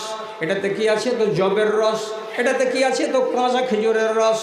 এইরকম করে করে সব রকমের রসকে জমা করে শরাব বানিয়ে 8-8টা 9-9টা ঘাইলাতে সাজিয়ে দোকানদারি করছে কে? তো আবু তালহা। এবার তুলে দিচ্ছে কে? একটা ছোট ছেলে, নামটা কি? তো আনাস, কেবল সাবালক হয়েছে। যে টাকা দিচ্ছে 1 দিরহাম 1 দিনার দিল, ওকে 1 গিলাস করে দিয়ে চলে আসলো, কপনা খেয়ে নিল, ওখান থেকে চলে গেল। দোকানদারি চলছে চলছে চলছে। হঠাৎ একদিন আয়াত নাজিল হলো সূরা মায়েদার। আয়াতটা কি? ইন্নামাল খামরু ওয়াল মাইসিরু ওয়াল আনসাবু ওয়াল আজলামু রিজসুন মিন আমালি শাইতান ফাজতানিবুহু। আয়াতটা যেমনি নাজিল হলো, নতুন বিধান আসমান থেকে যেমনি আসে, রাসূলুল্লাহ তখন করেন কি, একটা লোককে দিয়ে সারাটা এলাকায় খবর দিয়ে দেন। যেমন আগেকার যুগে কি হতো, ঢোল হতো, এরকম খবর। একটা লোক তখন এবার যাচ্ছে কি, বিএসবি মোড়ে একবার বলে দিল কি, হুরমাতুল খামরু, জোর আওয়াজ দিয়ে বলে দিল মদ হারাম হয়ে গেছে। ভাইরা, আজকে বেলা 10টার সময় মদের আয়াত নাজিল হয়েছে, কার উপরে? তো নবীজির উপরে। আরেক জায়গাতে ভাদু মাদ্রাসার সামনে গিয়ে আওয়াজ দিয়ে দিল, একবার ছোট বটতলায় দিল, একবার লতা টোলার মুখে দিয়ে দিল। এরকম করে মেন জায়গাতে গিয়ে আওয়াজ দিয়ে দেয় এটা হয়ে গেছে বলে। তখনই আবু তালহার বাড়ির সামন দিয়ে যাওয়ার কালে এই লোকটা, যাকে আরবিতে মুনাদি বলা হয়, সেই মুনাদি আবু তালহার বাড়ির সামনে জোর করে আওয়াজ দিয়ে বলছে, হুরমাতিল খামরু, মদকে হারাম করে দেওয়া হয়েছে জীবনের মতো। যেমনি শুনল, আনাস ছোট ছেলে গলিতে বেরিয়েছিল, আওয়াজটা শুনতে পেল, ভিতরে যে বলছে, মালিক ব্যাপার খারাপ। কিরে বাবা? হচ্ছে রাসূলুল্লাহর উপরে খানিক আগে আয়াত নাজিল হয়েছে, তাতে বলা হয়েছে মদ আজ থেকে হারাম। আর যেমনই হারাম কথাটা শোনা, সব লোক তো সামলে গেল। এবার মালিককে বলছে কি করবেন? একটা ঘাইলাতে 10 লিটার 20 লিটার করে মদ আছে, এই মদখানি সবখানি যদি বিক্রি করে যাওয়া যায়, তো তাহলে কমসে কম 200 দিরহাম 300 দিরহাম টাকা হবে। আর এতটি মদ থাকতে থাকতে মদ হারাম হয়ে গেল। কি করবেন মালিক, কি করবেন? এইটির পরে আর জীবনে খেজুর ভিজায়েন না, এরপরে কোনোদিন আর কিশমিশকে ভিজায়েন না, এগুলো করা যাবে না। এখনো যা আছে জি 10-20 লিটার করে করে কি করতে হবে এবার? আপনি চিন্তা করে দেখুন। হযরত আনাস বলছেন, হযরত আবু তালহা বলছেন, আনাস বাইরে যাও, যে একটা বড় পাথর নিয়ে এসো। কি করবো? পাথরখানা নিয়ে এসে বলছে, নিয়ে তো আয়। পাথরখানা নিয়ে আসলো, আর নিয়ে আসার পরে একটা কলসির গলাতে, একটা কলসির পাছাতে যেমন ঠাই করে একটা করে বাড়ি দেয়, ঠাই করে একটা করে বাড়ি দেয়, কলসি ফেটে যায়, যতগুলো মাল ছিল সব চৌচির হয়ে বাইরে রোডে বহে যায়। একটা কলসি কেউ সহি সালামতে রাখলো না, ঝাপটাটিকে বন্ধ করে দিল, টেবিলকে উল্টে ফেলে দিল, সাইনবোর্ডকে উল্টে ফেলে দিল। আর দেওয়ার পরে বলা হলো কি, আজ থেকে মদের ব্যবসা হারাম, আর আমি মদের ব্যবসা চালাবো না। কেন চালাবো না? নবীজি বলেছেন, আল্লাহ তাআলা বলেছেন মদ হারাম। সময় নেয়নি। এত বড় ব্যবসা, সঙ্গে সঙ্গে লাত মেরে দিলেন, টাইম নিলেন না। আপনাকে বলে চলেছি, যতদিন থেকে আমি ফারেক হয়েছি ততকাল থেকে বলে চলেছি, নেশা হারাম, নেশা হারাম। আল্লাহর কোরআন বলছে নেশা হারাম। আর দিনের দিন নতুন নতুন নেশা আসছে, গুটখা আসছে, তিরঙ্গা আসছে, মধু আসছে, যদু আসছে, ৮,০০০ আসে, ৫,০০০ আসে, আর কত রকমের কি আসছে, আর আগামী দিনে আসবে। সব হারাম হারাম হারাম। কিন্তু আপনি বলুন, এতবার করে ওয়াজ করার পরে একটা ছেলে কেউ আমার কথা শুনেছে, শুনে কোনো আলেমের কথা শুনেছে, শোনার পরে তিরঙ্গা ছেড়েছে? হাত তুলে দেখান তো যে হ্যাঁ আমি ছেড়ে দিয়েছি। এত ওয়াজ করার পরে কোনো একটা মুসলমানের বাচ্চা আছে যে বলবে যে আমি খৈনি খাওয়া ছেড়ে দিয়েছি? আল্লাহর কসম এখন পর্যন্ত আপনারা ছাড়েননি। মিলান ওদের ইমানের সঙ্গে এই ইমানগুলোকে বর্তমান জামানার। তাহলে কি পেলাম? বেশিরভাগ লোক যারা আল্লাহর শরীয়তকে মানে না তারাই এই দুনিয়াতে আসে। মায়েরা, লাজের কথা বলছি, তোমরা আমার মা, তোমরা আমার বেটি, তোমরা আমার বৌমা, তোমরা আমার বোন, তোমাদের ইজ্জতকে রেখে হাদিসের কথা বলছি। আমাকে কেউ গালমন্দ করবে না। আমার দিকে দেখো, আমার দিকে তাকাও। কানা ফিল মাদিনাতে বাগিয়ুন, মদিনার মাটিতে একটা বেশ্যা বেটি ছেলে ছিল, একটা রান্ডি। সেই রান্ডি মেয়ে ছেলেটি টাকা পেতে গেলে যেই তাকে টাকা দেয় তার সাথে সে শরীর বিনিময় করে। একদিন একটা বেটা ছেলে গেল, যাওয়ার পরে কি ওয়াম্মাদায়াদহু ইলাইহা, একটা দিরহাম, একটা টাকা পকেট থেকে বের করে মেয়েটাকে দিয়ে বলছে, নে রে নে টাকাটা, আর নেওয়ার পরে ঘরে চল, তোর সঙ্গে শারীরিক সম্পর্ক কায়েম করব, আমি একটু আনন্দ করব। তুই তো টাকা নিয়ে মানুষের সঙ্গে প্রেম আলাপ করিস, কাজে আমি এই টাকাটা দিলাম, নে, আর নেওয়ার পরে ঘরে চল। যখন টাকাটা এমনি করে দিচ্ছে তখন মেয়েটি বলছে, মা, ইয়া আব্দুল্লাহ, এ আল্লাহর বান্দা, থেমে যা, থেমে যা, টাকাটা ধরে থাক, টাকা দিস না, ধরে থাক। তারপরে টাকা এসে হা করে, থামতে বলছে কেন রে? তখন মেয়েটি কি বলছে এবার, ইন্নাল্লাহ কাদ জাআ বিল ইসলামে ওয়া হাররামা হাযা, আল্লাহ রাব্বুল আলামিন আসমান থেকে এই ব্যবসাকে হারাম করে দিয়েছেন। কাদ যাহাবা বিল জাহিলিয়াতে ওয়া জাআ বিল ইসলাম, জাহিলিয়াতের যুগে যেগুলো ব্যবসা করেছি, রান্ডিবাজি করেছি, চামড়ার ব্যবসা চালিয়েছি, ওগুলোকে জাহিলিয়াতের যুগে করেছিলাম। আল্লাহ তাআলা এই দুনিয়াতে ইসলাম এনে দিয়েছেন। ইসলাম যেদিন থেকে এসে গেছে সেদিন থেকে এই ব্যবসাকে হারাম করে দেওয়া হয়েছে। আমার কানে খবর এসেছে এই ব্যবসাটা হলো হারাম, এই জন্য আমি কাল থেকে এই ব্যবসাটাকে বন্ধ করে দিয়েছি। টাকাটা হাতে ছিল, টাকাটা হাতেই রাখ, আমাকে দিবি না, টাকা হাতে করে বাড়ির দিকে চলে যা, জীবনে এদিকে আর মুখ করবি না। আমার মতো বেটি ছেলেটা এই ব্যবসা আর জীবনে চালাবে না।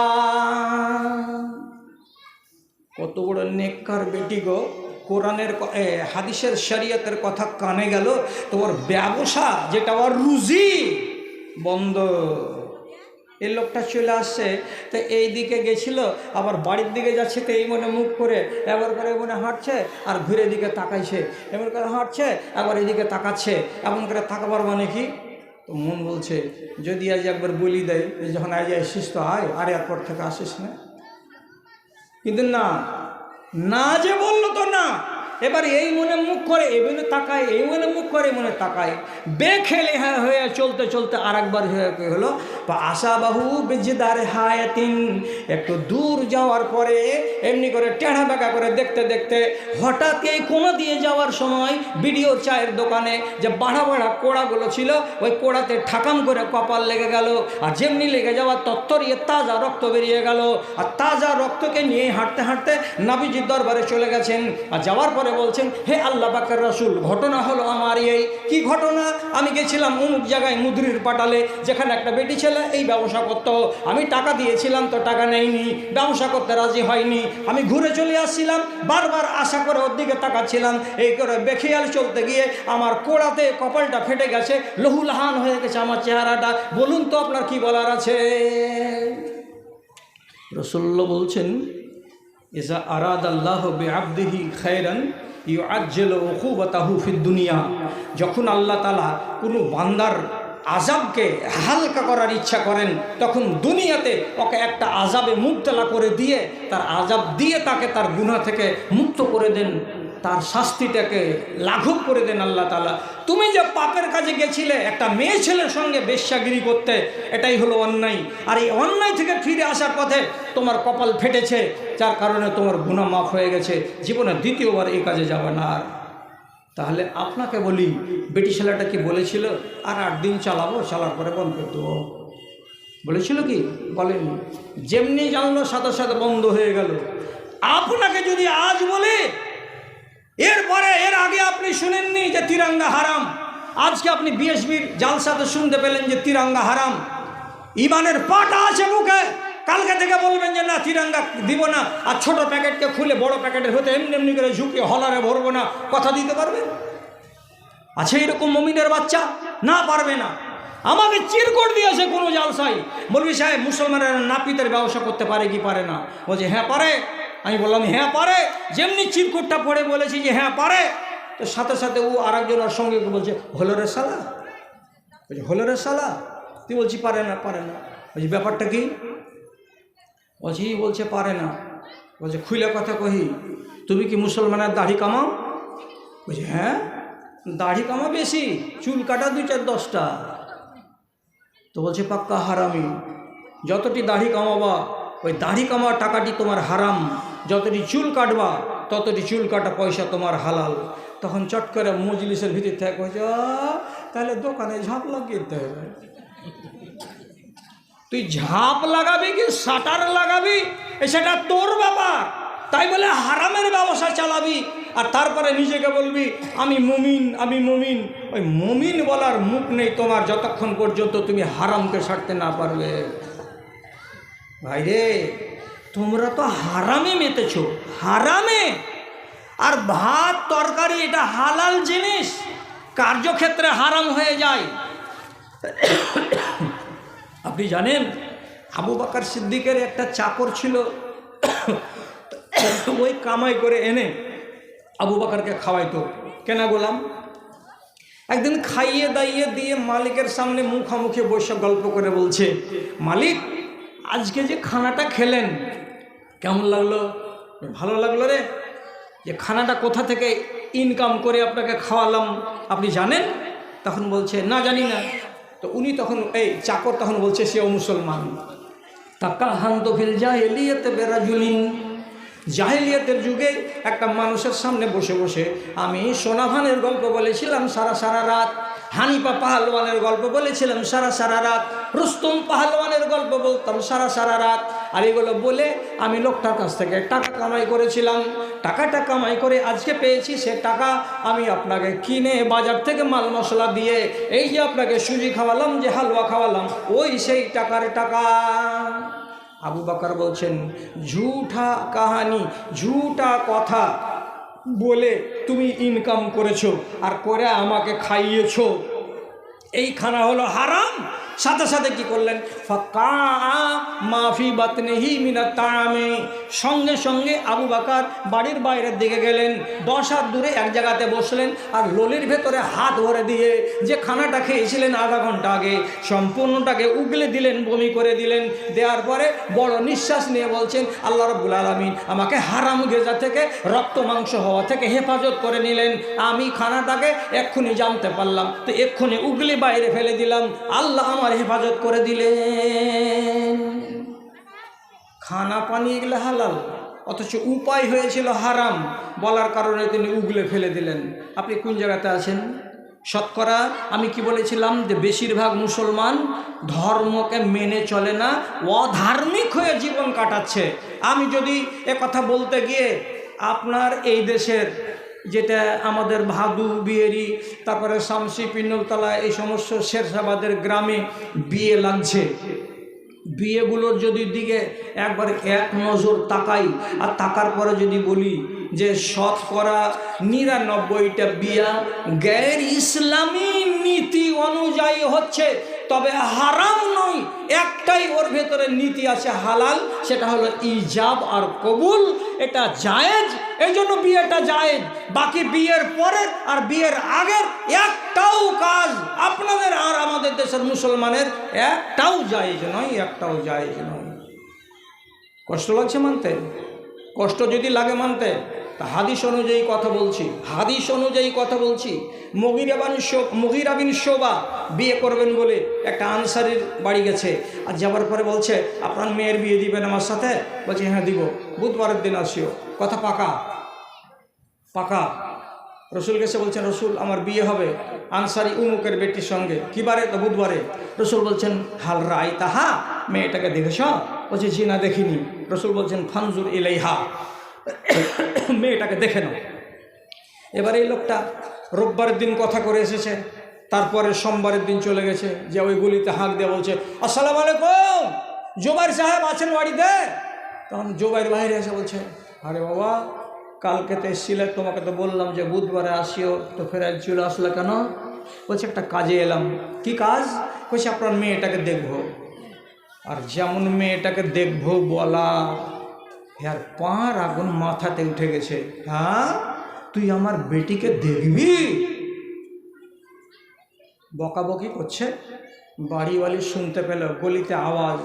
ও 3-4 পা করে মুখকে ঢেকে গলিতে এসে কইছে কি হলো জি রোজিনার বাপ? কইছে আর কি হবে রে, এই ছেলেটা কালকে এসেছিল, রোজিনার সঙ্গে বিয়ে পড়িয়ে দিব বলে কথা দিয়েছি যে বৃহস্পতিবার আসিও, কালকে এসে কথা হলো আর আজকে চলে এসেছে বলছে রোজিনাকে দেখবো।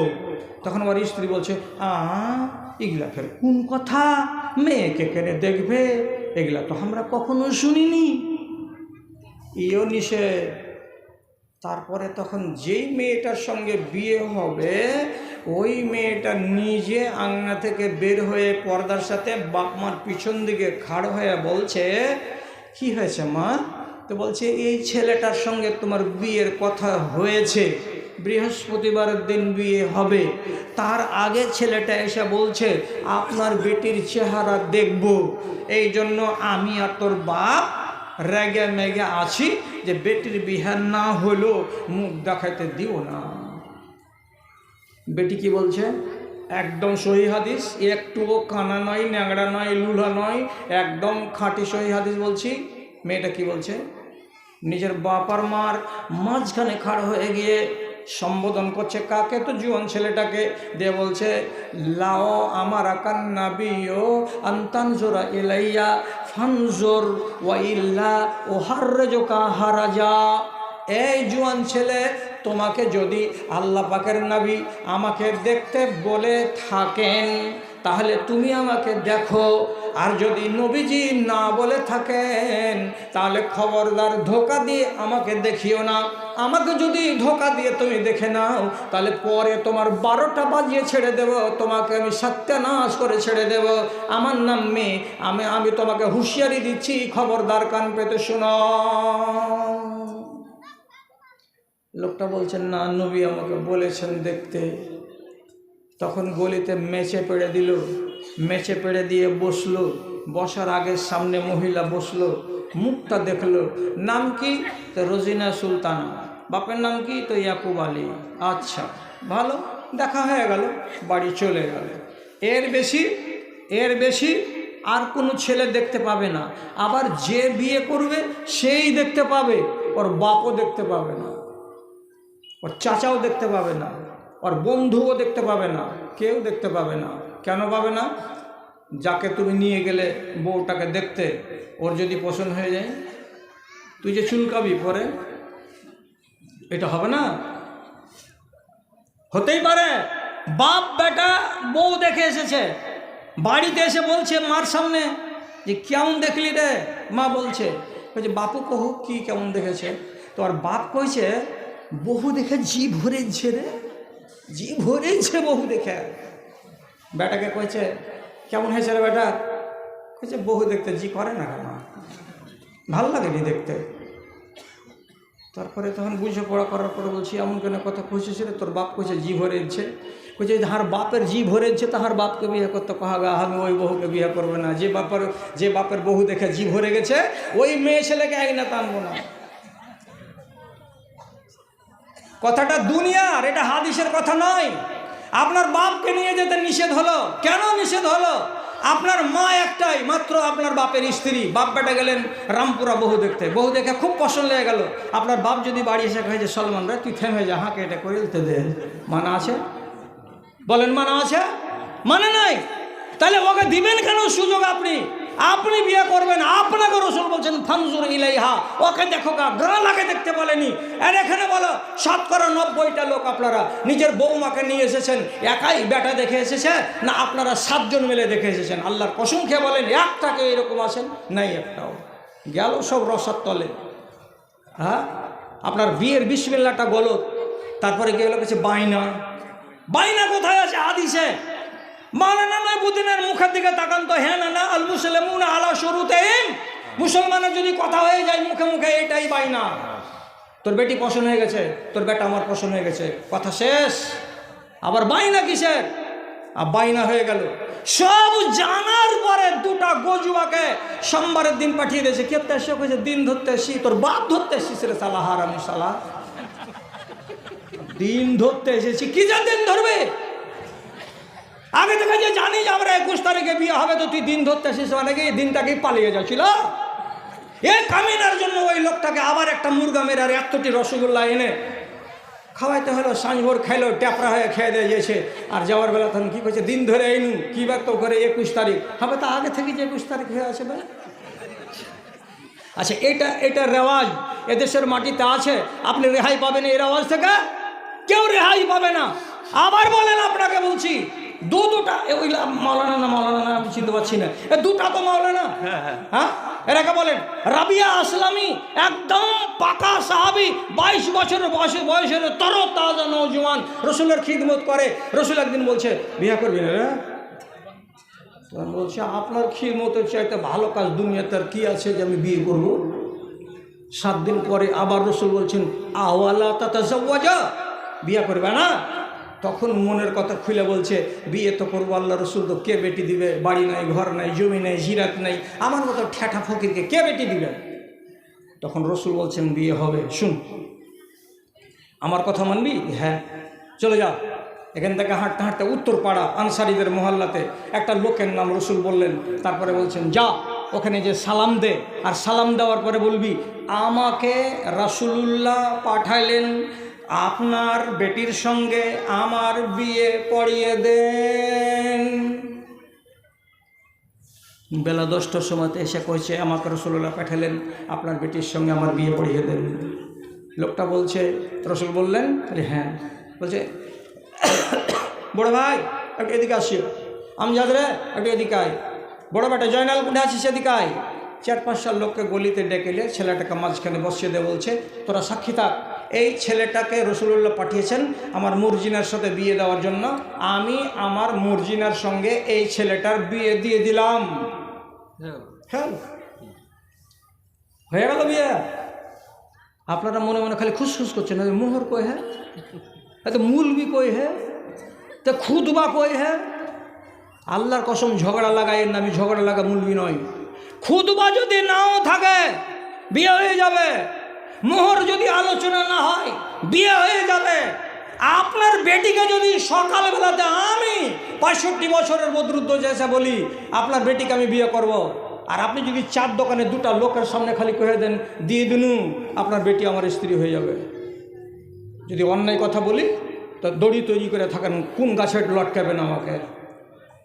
একদম যায় বিয়ে হয়ে গেল, বাড়ি মসজিদ চলে এলো, আর মসজিদ আসার পরে মুখটা ভারী করে বসে আছে। রসুল বলছেন হ্যাঁ রে বাবা বিয়ে করেছো তো, বিয়ে করার পরে মুখটা তো তোমার কমসে কম 25 গ্রাম তো হাসি থাকবে, তখন এমন মুখ ভারী করে আছো মানে এটা কি? কইছে রসুল বিয়ে করেছি কিন্তু এমন আইনে বিয়ে করেছি, ফিকা মোহর নেই, বিনা মোহরে বিয়ে। রসুল তখন যতটি মজলিসের লোক ছিল সবটিকে ডেকে বলছেন ফালিয়াতে কুল্লু ওয়াহিদ মিনকুম মা ইনদাহু মিনাজ যাহাবে, তোমরা বাড়ি যাও, নিজের যাওয়ার পরে কেউ যদি একটা কুনির সমান সোনা পাও তো এনে দাও, কেউ যদি একটা বাদামের সমান সোনা পাও তো এনে দাও, কেউ একটা যদি কলাইয়ের দানার সমান সোনা পাও তো এনে দাও। সাহাবীরা বাড়ি গেলেন, এতটুকু করে সোনা এনে ওখানে হাজির করে দেওয়া হলো। কতটি হলো? তো রসুল বলছেন আলা ওয়াজনে নাওয়াতিন, একটা বড় খেজুরের বিচি যত বড় হয় অতখানি পরিমাণের সোনা জমা হয়ে গেল। রসুল রাবিয়াকে বলছে রাবিয়া এই সোনাটা হাতে করো, কাপড়ে গিরা দিয়ে নাও, আর যাওয়ার পরে তোমার শ্বশুর বাড়ি যাও, যাওয়ার পরে এখানে সোনাটা দিয়ে দাও, দিয়ে বলো এটা আমার বিবির মোহরানা আমি আদায় করে দিলাম। গেল শ্বশুরকে ডেকে বলছে আপনার মেয়েটাকে মসজিদেকে দিয়ে দিয়েন, এটা আমি মোহরানা দিলাম। শ্বশুর খালি খিলখিল করে হাঁসছার আগুনের দিকে যাচ্ছে। তারপরে বলছে এটা কি, ধারণার বেশি পেয়ে গেলাম গো, ধারণার বেশি পেয়ে গেলাম গো, এতটি মোহর দিবা তুমি আমরা ভাবতে পারিনি। খুশি মনে বাড়ি গেল। আর রাবিয়া আসলামী ওখান থেকে আবার মসজিদে নববীতে ফিরে এলো। মসজিদে নববীতে যদি এসেছে তো মনটা একটু বেজার আছে, এখনও মন হাসি হাসি নাই। রসুল বলছেন কি ব্যাপার, মনটা প্রফুল্ল নয় কেন? তো বলছে আল্লাহ রসুল, কত লোকের বিয়ে খেয়েছি এই মসজিদে, তো বিয়ে করে কোনো মানুষ যদি বউ বাড়ি আনে তো বউয়ের সঙ্গে মুলাকাত হয়, সোহাগরাত হয়, তো তারপরের দিন করে কি খুশি হয়ে গ্রামবাসীকে সাধ্য অনুযায়ী খানা খাওয়ায়, দুয়া নেই, এটাকে বলে ওয়ালিমার দাওয়াত। তা আমি যে বিয়ে করলাম তো আমার ওয়ালিমার দাওয়াত যদি না হয় তো আমার বিয়েটা কেমন ফিকা ফিকা লাগে না? তো রসুল বলছেন সবই পূরণ করে নিবি তুই, ঠিক আছে। বাসা রাজুলান এলা আয়েশাতা, একটা লোককে নবীজি বলছেন এরে আমার বিবি আয়েশার কাছে যা, ওকে যে বল তোর কাছে যা দানা আছে তাড়াতাড়ি দিয়ে দে। নবীজি বলে পাঠালেন। আম্মা আয়েশাকে যেমনিওয়ালা 4 সা মানে 10 কেজি জব ছিল বাড়িতে, এনে দিয়ে দিলেন। জব দেখে না আনা হলো, জবের আটা তৈরি হলো। আর একটা সাহাবি একটা ছোট ছাগলের বাচ্চা দিলেন, বাচ্চাটা জবে হলো। জবে হওয়ার পরে মাগরিবের টাইমে রান্না বান্না হলো। মসজিদে যতজন সাহাবি ছিলেন সবাই মিলেমিশে ওয়ালিমার দাওয়াত খাওয়ার পরে রাবিয়া আসলামীকে বরকতের দোয়া দিল, আল্লাহ তোমাদের দুইজনের সংসারে স্বামী স্ত্রীর জীবনে যেন বরকত দেয়। বরকতের দোয়া পেয়ে গেল, রাবিয়া আসলামীর বিয়ে সম্পূর্ণ হয়ে গেল। ভাই সহিহ হাদিস। এবার 4টা করে লোক হ্যাঁ বলবেন, আর বেটি ছেলে কান খাড়ো করো, জলদি করে, জলদি কান খাড়ো করো। কি রাবিয়া আসলামীর বিয়েতে কতটি বরযাত্রী গেছিল? কথা বলেন। 20টা যায়নি? কয়টা বেটি ছেলে গেছিল? বেটি ছেলে গেছিল বরযাত্রী? না যায়নি। তো তুই কোন হায়াতে যাচ্ছিস? কে আছে এখানে? আঙুল তোলো তো এখান থেকে। তুমি আমার খালা, আমি জীবনে বরযাত্রী যাইনি। এমনি করে হাত তোলো তো। ওই যে একটা পাওয়া গেছে, ও তো বুড়ি, তার লেগে ও যায়নি। এত বর্তমান জমানার মেয়ে ছেলেটি বলো, কাউরি বাপের মুরদ আছে যে বলতে পারো যে মুনিশেব আমি জীবনে কাউরি বরযাত্রী যাইনি? তো দানা হজম হবে না, তোর 14 পুষ্টি বাঁচবে না, মরে ছাই হয়ে যাবে তুই যদি বরযাত্রী না যাস। তাহলে 100টা বরযাত্রী যায় আপনার বেটার বিয়েতে, কোথায় পেলেন বরযাত্রী যাওয়ার কথা? রসুলের বেটি ফাতেমার বিয়ে হলো মসজিদের ভেতরে। লোক কয়টা? তো 5টা। আবু বকর সিদ্দিক, হযরত উমর এবং রসুলের গোলাম আল্লাহ রসুল এবং হযরত আলী, 5টা লোক মওজুদ মসজিদে নববীতে। আলী তো জামাই আর রসুল তো বেটির বাপ। 5 লোক, কয়টা লোক? তো 3টা লোক। 3টা লোকের মওজুদগিতে ফাতেমার বিয়ে লেগে গেল। ফাতেমা কেমন বেটি ছিল? তো জান্নাতি মহিলাদের সরদারনি। তার বিয়েতে 5টা লোক, তার ভেতরে 2টা বাদ, 3টা লোকে বিয়ে হয়ে গেল। আর তোমার বেটি কোন লাট সাহেব আর কোন চ্যাটের বেটি, আর তোমার বেটা কত বড় মনমোহন সিংয়ের ভাগনা হয়ে গেল যে তার বিয়েতে 150টা বরযাত্রী যাবে। তুমি পেয়েছোটা কোথায়? খেলা। কটা লোক শরীয়ত মানে? 8 ঘন্টা আগে দাবি করেছিলাম শতকরা 90 জন লোক শরীয়তকে মেনে চলে না। প্রমাণ পাওয়া যাচ্ছে যে না, আপনি শরীয়তকে মানেন না। এইভাবে চলে যাবে, এভাবেই দিন চলে যাবে। আর যদি বিয়ে করার পরের দিন আপনার বাড়িতে প্যান্ডেল লাগানো আর গেটের কাছে যদি বড় করে সোনালী অক্ষরে লেখা আছে, কি লেখা আছে? তো বলছে বউ ভাত। বউ ভাত মানে কি? তোর বউ রান্না করেছে? তো কেন বউ ভাত? বউয়ের নামে ভাত, এই জন্য এটা হয়ে গেল বউ ভাত। আসলে এটা হলো ওয়ালিমা। ওয়ালিমার দাওয়াতকে আপনি বানালেন কি বউ ভাত। আর বউয়ের নামে ভাত খাওয়াতে বউয়ের তো ফিস দিতেই হবে। ওয়ালিমাতে টাকা লাগে না, আর বউয়ের নামে ভাত খেতে গেলে টাকা লাগবে। খেয়ে নিলেন 150 জন লোক চেয়ারে বসে। কোন কালকার একটা শালা মরা গরুর গোস্ত, 3 বাপ বেটা মিলে এখন গোস্তকে ছিঁড়ছে তো ছিঁড়া যায় না। দই দিয়েছে তো শালা পচা পচা, আর যদি রসগোল্লা দিয়েছে তো 21 দিনকার বাসি। ওইগুলোকে খাইয়ে দেয় আলিয়া এখানটা প্লাস্টিকের কাঠি দিয়ে দাঁত খুঁটরাতে খুঁটরাতে বাইরে গিয়েছে। মনটা বেশি আছে, আর যেমনি বাইরে গেছে আগা দিকে 4 টেবিল নিয়ে বসে আছে। কইছে কি ঠোকরাইছো দাঁত, মাল ঝাড়ো। এবার মাল ঝাড়ার যেমনি কথা কয়, আর আগে ও গেল ওই টুপিওয়ালা ভাই, তো ও বলছে সালা আমি টোলার বড় মানুষ, 500 টাকা দিয়ে লিখে দিল। নাম কি? হাসান আলী বিশ্বাস। পাশে পাশে মুলি সাহেব এসে পৌঁছে, সালা 200 টাকা যদি দিই তো সকালবেলায় 4 দোকানে সালা সব খিস্তি মারবে। এ শালা মুলবিরা কি বিয়ে খেয়ে টাকা দেয়? লাজে পড়ে ও তখন বললো কি ইয়ে বুঝে গেছে 500 টাকা দিয়ে বাড়ি চলে আসছে, বাইরে বলতে আসছে, এসে তখন কি করছে, দোয়া দিচ্ছে। দোয়াটা কি দিচ্ছে? মানে ওয়ালিমার দাওয়াত খেয়ে দোয়া দিতে হবে তো। তা আপনি বউ ভাত খাইয়েছেন, এবার বউ ভাত খাওয়ার পরে টাকা গুনে দেয়, বাইরে যে সাথ দোয়া দিচ্ছেন। শালার ঘেয়ে গেলে দাওয়াত খেতে কেউ আসে, গোশকে ছিঁড়া যায় না, গোশ না গোস্তের মাথা। শালা বিসমিল্লাহ হোটেলের 90 টাকা দিয়ে খেতে গেলে জি ভরে যেত। তো দাওয়াতের কপালে ঝাঁটা মারি, শালা এর থেকে আমি এরকম বরযাত্রী ওয়ালিমার দাওয়াত খেতে আসবো? তো 3-4টা বিড় করে গাল দিয়ে দিয়েছে, আর দিয়া টাকা গুনে দেয়, রোডে উঠে গেছে। যে দোয়াটি দিয়েছে এই দোয়াতে আপনার বেটা আর বউ 7 স্বর্গ পার হয়ে চলে যাবে। বরকতই বরকত, খালি সংসারে বরকত আর বরকত, অবরকতের কিছু থাকবে না। আর একবেলা কিছু লোক আছে কি যারা এগুলো হচ্ছে, রাগ করতে হবে না, এগুলো এমন কিছু ছেলে আছে যারা ওরকে মার কাটা হয়েছে, ছুঁচকা মার্কা, ওদের মাথায় এই উপর চুল কাটা নেই, নিচুগুলো কাটা আছে, এইসব ছুঁচকা মার্কা যারা আছে, দাওয়াত পেয়েছে, খানা টানা খাওয়ার পরে টাকা খেলে দিবে না, টাকা করে দিবে, বলছে মুখ দেখো, দেখে টাকা দেবো।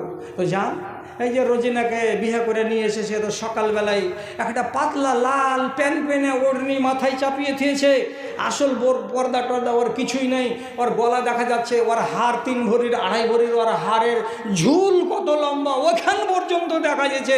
আর মজলুম হয়েছে, বসে আছে, তাকাইছে, কোন 10টাতে বসেছে, বেলা 11টা পর্যন্ত শ্বশুর শাশুড়ি উঠতে দেয় না, উঠিস না গে, উঠিস না, সব লোক দেখতে আসবে, দেখবে, দেখে সালামি দিবে, বসে থাক। বেচারি মজলুম হয়ে বসে আছে। এই 2টা লোক এলে এসে তখন 200 টাকা ফেলে দিয়েছে, আর দেওয়ার পরে দুয়া দিছে, একটু হেঁটে যাই, খসে হবে মুখ বলে এত সালা 14 আনা, কিন্তু মালটা কত ভালো পেয়েছে, ভালো দোয়ালো এটা। মোহবল নয়, মোহ বলে তো সালা 14 আনা, মালটা কত ভালো পেয়েছে দেখ। এটা তো বরকতের দোয়া হলো না? আর নিজের বাড়ির হারিমকে, যাকে বাইরের লোককে দেখাতে হবে না, তাকে মজলুম করে একটা পেতনি তেনা মাথায় দিয়ে ওর সুন্দর ঝাঁকড়া চুলকে ঝুল ঘাড়ের উপরে ফেলে রেখেছে, গলা উদম বসে আছে, এসে দেখছে তোরা গাঁলা দেখেছে আমার বউ কত সুন্দর। তুই সুন্দর দেখালি তো এই বউয়ের পেট থেকে বান্দর বাহির হবে। আর একদিন সেদিন তখন বুঝতে পারবি যে ঠেলাটা কি। আমি গোড়াতে কি বলেছিলাম, আপনার ইসলামী বিবাহের ইজাব কবুলটা জায়েজ। মাওলানা শুধু বলবে উত্তর মাথার জবেদ আলীর মেয়ে মুসাম্মদ রহিমা খাতুনকে 50,000 ধার্যক মোহর, তার ভেতরে 50 টাকা নগদ, অবশিষ্ট 49,950 টাকা বাকি রাখিয়া তুমি তাকে স্ত্রী বলে কবুল করলে। এবার জি কবুল করলাম। তো এই মাওলানা যে ইজাব কবুল করিয়ে দেয়, এটা হলো সুন্নতি তরিকা, এইটাই ভালিদ, শুধু জায়েজ। আর বাদ বাকি আপনার আগেকার বউ দেখা, আর আপনার বরযাত্রী যাওয়া, আর বরযাত্রীর পরের দিন দাওয়াত করা, আর তারপরে দিন ধরা, আর তারপরে ব্যবহার দেওয়া, আর তারপরে হলদি মাখানো, আর তারপরে থুবড়া দেওয়ানো, এগুলো সমস্ত হারামি কাজ, হারামি কাজ, পাক্কা হারামি কাজ। যতদিন না ছাড়বে ততদিন তোমরা মুসলমান হয়েই বাঁচবে, মুমিন হতে জিন্দেগিতে পারবে না। ওয়াজ শুনবে সারা রাত, ওয়াজ শুনে কি করবা তুমি? এই তাকাও আমার দিকে, এত ডিবেটি ছেলে এই সিজনে কোনো জালসাতে দেখিনি, যতটা বিএসপির জালসাতে এসেছে। ভালো করে শোনো, হযরত আয়েশার ভাতিজির নাম হাফসা। হযরত আয়েশার ভাতিজির নাম হাফসা। ফুফুর বাড়ি বেড়াতে এসেছে। ওয়া আলাইহা খিমারুন রাকিকুন, হাফসার ঘাড়ের উপরে একটা পাতলা পেনা ওড়নি আছে। ইয়াশেফু মাদুনাহা, তার ঘাট, তার মাথা দিয়ে তল দেশটাকে, ঘাড়গুলো দেখা যাচ্ছে, চুলগুলো দেখা যাচ্ছে, এত পেনা একটা ওড়নি গায়ে দিয়ে আছে। কে? তো হযরতে আয়েশা রাদিয়াল্লাহু তাআলা আনহার ভাতিজি আব্দুর রহমানের বেটি। যেমনি আয়েশা দেখতে পেলেন, সাথে সাথে কাছে জোর করে ডেকে বলছেন, হাফসা এদিকে আয়। হাফসা কাছে এলো, আর যেমনি কাছে আসা সাথে সাথে ওর গা থেকে জোর করে ঝিঁটিয়ে ওড়িনিটাকে টেনে নিল। আর নেওয়ার পরে, আচ্ছা আলহামদুলিল্লাহ, আমার এক খালা হয়তো বাড়ি যাবে, তাড়াতাড়ি করছে, তো একটা চেন আর দুটো পলা মসজিদকে দান করে দিয়েছে। আল্লাহুম্মা সাল্লি আলাইহা, আল্লাহুম্মা বারিক আলাইহা, আল্লাহুম্মা আইয়িদহা বিল ইলমি ওয়াল হিলম ওয়া যায়্যিনহা বিল ঈমানি ওয়াত তাকওয়া ওয়া লা তুআররিজহা বিল ফিতানি ইয়া রাব্বাল আলামিন, আমিন বিরহমাতিকা ইয়া আরহামার রাহিমিন। আর সময় নিব না আপনাদের, ওই অল্পক্ষণের ভিতরে আপনাকে ছেড়ে দিচ্ছি। হযরত আয়েশা ডাকলেন, আর ডেকে ঘাড়ের উপর থেকে জোর করে টেনে নিলেন দোপাট্টাটাকে, ওড়নিটাকে, আর টেনে নেওয়ার পরে কী করলেন, ফাশাক্কাহা শিক্কাইনি, দু টুকরা করে ছিঁড়ে ফেলে দিলেন। আর দেওয়ার পরে ভাতিজিকে বলছেন, এই যে দু টুকরা করে দিলাম, এটাকে নিয়ে বাড়ি যাবি, আর বাড়ি যাওয়ার পরে বালিশের খোল বানাবি, বেনামি 8,000 টাকা। একটু 2 মিনিট খালি সবুর করি, হয়ে গেছে। তো বলছে বাড়ি গিয়ে এটাকে খোল বানিয়ে নিবি। ও আতাহা খেমারুন কাসিফুন, আলমারি থেকে একটা গাঢ় একটা মোটা ওড়নিকে এনে দিলেন আম্মা আয়েশা। আর দেওয়ার পরে বলছেন এই ওড়নিটাকে সব সময় মাথায় চাপিয়ে রাখবি। আর দেওয়ার পরে বলছেন লাইসা লে মিসলেকে, তোমার মতো বেটি ছেলেটা লা তুসলেহু লাকে, এরকম পাতলা ওড়নি মাথায় দিয়ে বাইরে যাওয়াটা তোমার জন্য জায়েজ নয়, এটা তোমার জন্য উচিত নয়, এটা তোমার জন্য শোভনীয় নয়। কেন? যে ওড়নি দিয়ে তোমার মাথা দেখা যাচ্ছে, ওড়নি দিয়ে তোমার গলা দেখা যাচ্ছে, এই জন্য তিনি ছুঁড়ে ফেলে দিলেন আর মোটা কাপড় মাথায় চাপিয়ে দিলেন। ভাইজানেরা আমার, এটা হলো নবীজির স্ত্রী হযরত আয়েশার এটা ফরমান এবং তার কাজ, এবং সাহাবীদের মেয়েদের এটা হলো কাজ। আর আমরা তো হলাম ওই সাহাবীদের উত্তরসূরি। আমরা 30 নম্বর 35 নম্বর নসলগত করার পরে আজকে আমরা এই দেশের মুসলমান। আমরা আমাদের কেউ হলো আয়েশা আমাদের ফুফু হলো, কেউ বলবেন আলী আমাদের ভাই হলো, কেউ বলবেন আমাদের উমার দাদা হলো। এইরকম করে যদি রিশতা জোড়া যায় তাহলে আমরা ওই বংশেরই সবাই মুসলমান। তাহলে ওরা ইমানদারি জিন্দগি কাটাতে পারলো, আর আপনারা কিসের জন্য ইমানি জিন্দগি কাটাতে পারি না? ওটা বলছে আর ওটা বলছে এই, হ্যাঁ হ্যাঁ ঠিক আছে, আচ্ছা আচ্ছা আচ্ছা ঠিক আছে। আর একটা মাথাতে রাখেন, হ্যাঁ হ্যাঁ হ্যাঁ, নতুন ইবাদত। এই মায়ালো, আমার কথা শোনো, নতুন ইবাদত একটা করো। তোমরা কি নতুন ইবাদত শুরু করেছো? এটা কি, যদি বালিয়াতে একটা হাজি মরে, হাজি এবাদুল্লাহ, এবার যদি এই ফাঁকড়ির কোনো বেটি ছেলে খবর পায় আর উত্তর ভাদুর পায়, লদাপাড়ার যদি পাই, তো কানে কানে খবর দেখো যে হাকে সলেহার মা শুনেছি কি এবাদুল্লাহ হাজি মরে গেছে। কখন গে? বেলা 10টার সময়। তো এইটা আর ওকে বলতে শিখায়নি যে ইন্না লিল্লাহি ওয়া ইন্না ইলাইহি রাজিউন বলো, ওইটা না বলে কখন গে মারা গেছে এ কথাটা বলতে গেল। আচ্ছা যাই হোক, তো এবার এর রিশতাতে কেউ নয়। এই খেয়াল করো ভাদুর মেয়ে ছেলে, রিশতাতে তোমার কেউ নয়, তোমার বাপ নয়, চাচা নয়, মামু নয়, খালু নয়, দাদা নয়, কেউ নয়। এর বাড়ি হলো বিজলি, এর বাড়ি হলো আগুয়ানি। এখান থেকে 4 জন বাহির হলো, এ পাড়াতে আরেকজন বলছে কোনটি যাবি খালা? কইছে ওই জবে হাজি মারা গেছে, তোকে দেখতে যাচ্ছি। আমিও যাব। চলে গেল 1 জন 2 জন 3 জন করতে করতে 15টা মেয়ে ছেলে। আর এরকম 15টা মেয়ে ছেলে আর 10-12টা গ্রাম থেকে গিয়ে বাড়িটাকে এমন করে হুড় মাতালো যে বাড়িখানে পা রাখা। 500 টাকার হবি একটা বস্তা সিমেন্টের বস্তা দিল, হবি এক বস্তা সিমেন্টের দাম দিয়ে। আচ্ছা দরকার, আচ্ছা ঠিক আছে, ঠিক আছে, গেল। দোয়া করে দাও, দোয়া করে দিবে সবাই। আল্লাহুম্মা সাল্লি আলাইহি আল্লাহুম্মা বারিক আলাইহি। এবার একটা কথা শুনেন, আপনি কোনো নারীর চেহারা দেখতে পাবেন না, কোনো নারী আপনার দিকে তাকাতে পাবে না। নারী পুরুষের পর্দার ব্যাপারে 4টা জিনিস আছে, খুব জরুরি জিনিস। গায়ে গা জীবনে লাগাতে পাবে না। কোনো নর কোনো নারীর গলার আওয়াজ শুনতে চেষ্টা করবে না, আর তার সঙ্গে অপ্রয়োজনীয় কথা বলবে না। কোনো নর কোনো নারীর সঙ্গে এক জায়গাতে একত্রিত হয়ে সময় কাটাবে না।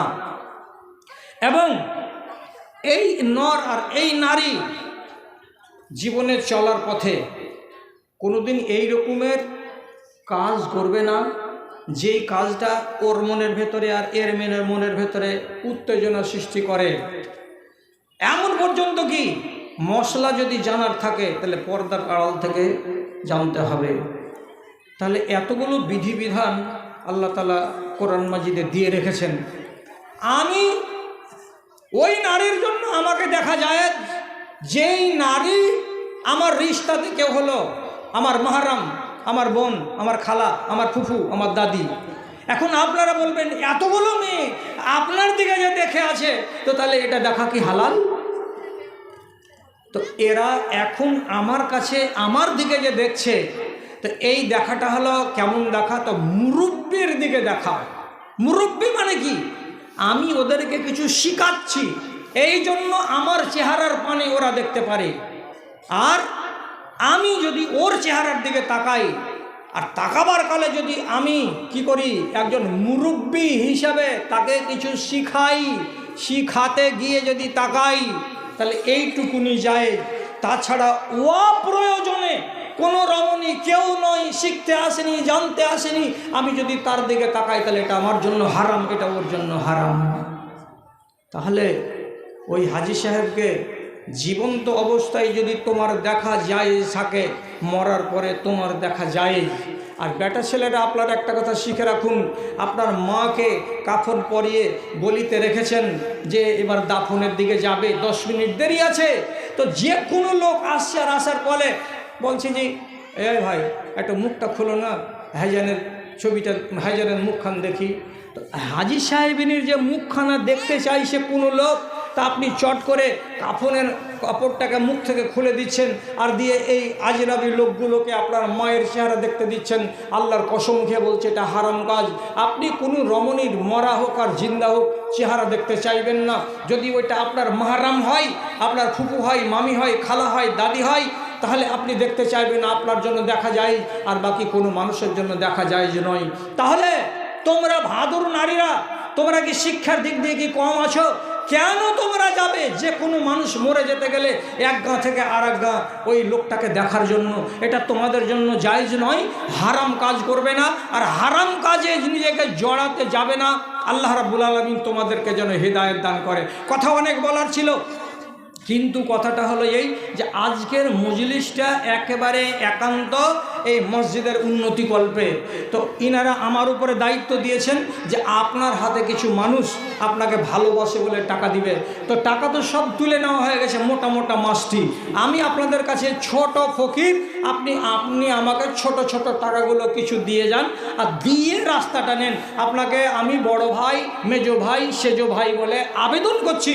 আর খালার আগে বলছি, তোমরাও যেটা জিলাপি খাওয়া টাকা, ওই টাকাটা আজকে জিলাপি না খেয়ে আমার কথা শুনে শেষের বেলায় আমাকে 10 টাকা 5 টাকা করে দাও। আর একটা কথা বলছি, নফল রোজা কত রকমের আছে? নফল রোজার সওয়াব কি? নফল রোজা মায়েরা তোমরা বেশি রাখো, এই জন্য তোমাদের নামে একটা কিতাব আছে আজকে, রাইয়ান, 30 টাকা দিয়ে 100 পাতার একখানা বই তোমাদেরকে দেওয়া যাবে নফল রোজা সম্বন্ধে। এত সুন্দর বইখানা কম্পিউটারে ছাপা। এই ছেলে কি আসিস এখানে রে? করে এই চাংড়া গেলা করে বইটা করে, হ্যাঁ দাও। 30টা করে টাকা। ওইদিকে যাও, ওইখানে যাও, ওইদিকে যাও, ওইদিকে যাও, ওইদিকে যাও। মা খালারা যারা চাইবে 30টা করে টাকা দিয়ে বইগুলা দিয়ে দাও। এখানে আপনার মুখ দিয়ে হোক। আচ্ছা, ছেলে মেয়ে পালিয়ে গেছে, মা বাবার করণীয় কি? ছেলে মেয়ে পালিয়ে গেছে, মা বাবার করণীয় হলো কি? সবুর করা। আপনি যদি এজাজত দিয়ে থাকেন যে যা, যেখানেই বিয়ে হোক হয়ে যাক, তাহলে তো ওদের বিয়ে যায়। আর আপনি যদি অনুমতি না দিয়ে থাকেন তাহলে আপনার মেয়ের বিয়ে হয়নি। যতদিন পর্যন্ত ওরা ওই হালাতে থাকবে, জেনা করবে, আর জেনা করতে করতে ওদের বাচ্চা জন্মাবে, হারামি বাচ্চা জন্মাবে, ওটা জায়েজ বাচ্চা হবে না। অতএব আপনি সবুর করেন। দুটো পথ হলো, হয় অনুমতি দিয়ে দেন, আর অনুমতি যদি না দিবেন তাহলে পরে ওদের নাজায়েজ বিয়ে, আপনি সবুর করে বাড়িতে বসে থাকেন। আপনি কোর্ট কাচারি করে মেয়ে ছেলেদের কেসে জিততে পারবেন না। অতএব আক্কেলের কাজ হলো সবুর করে বসে থাকা। হ্যাঁ, এবার আসুন ছোট ছোট করে টাকাগুলো দিন। এই হিফজুর কোথায় গেলি রে?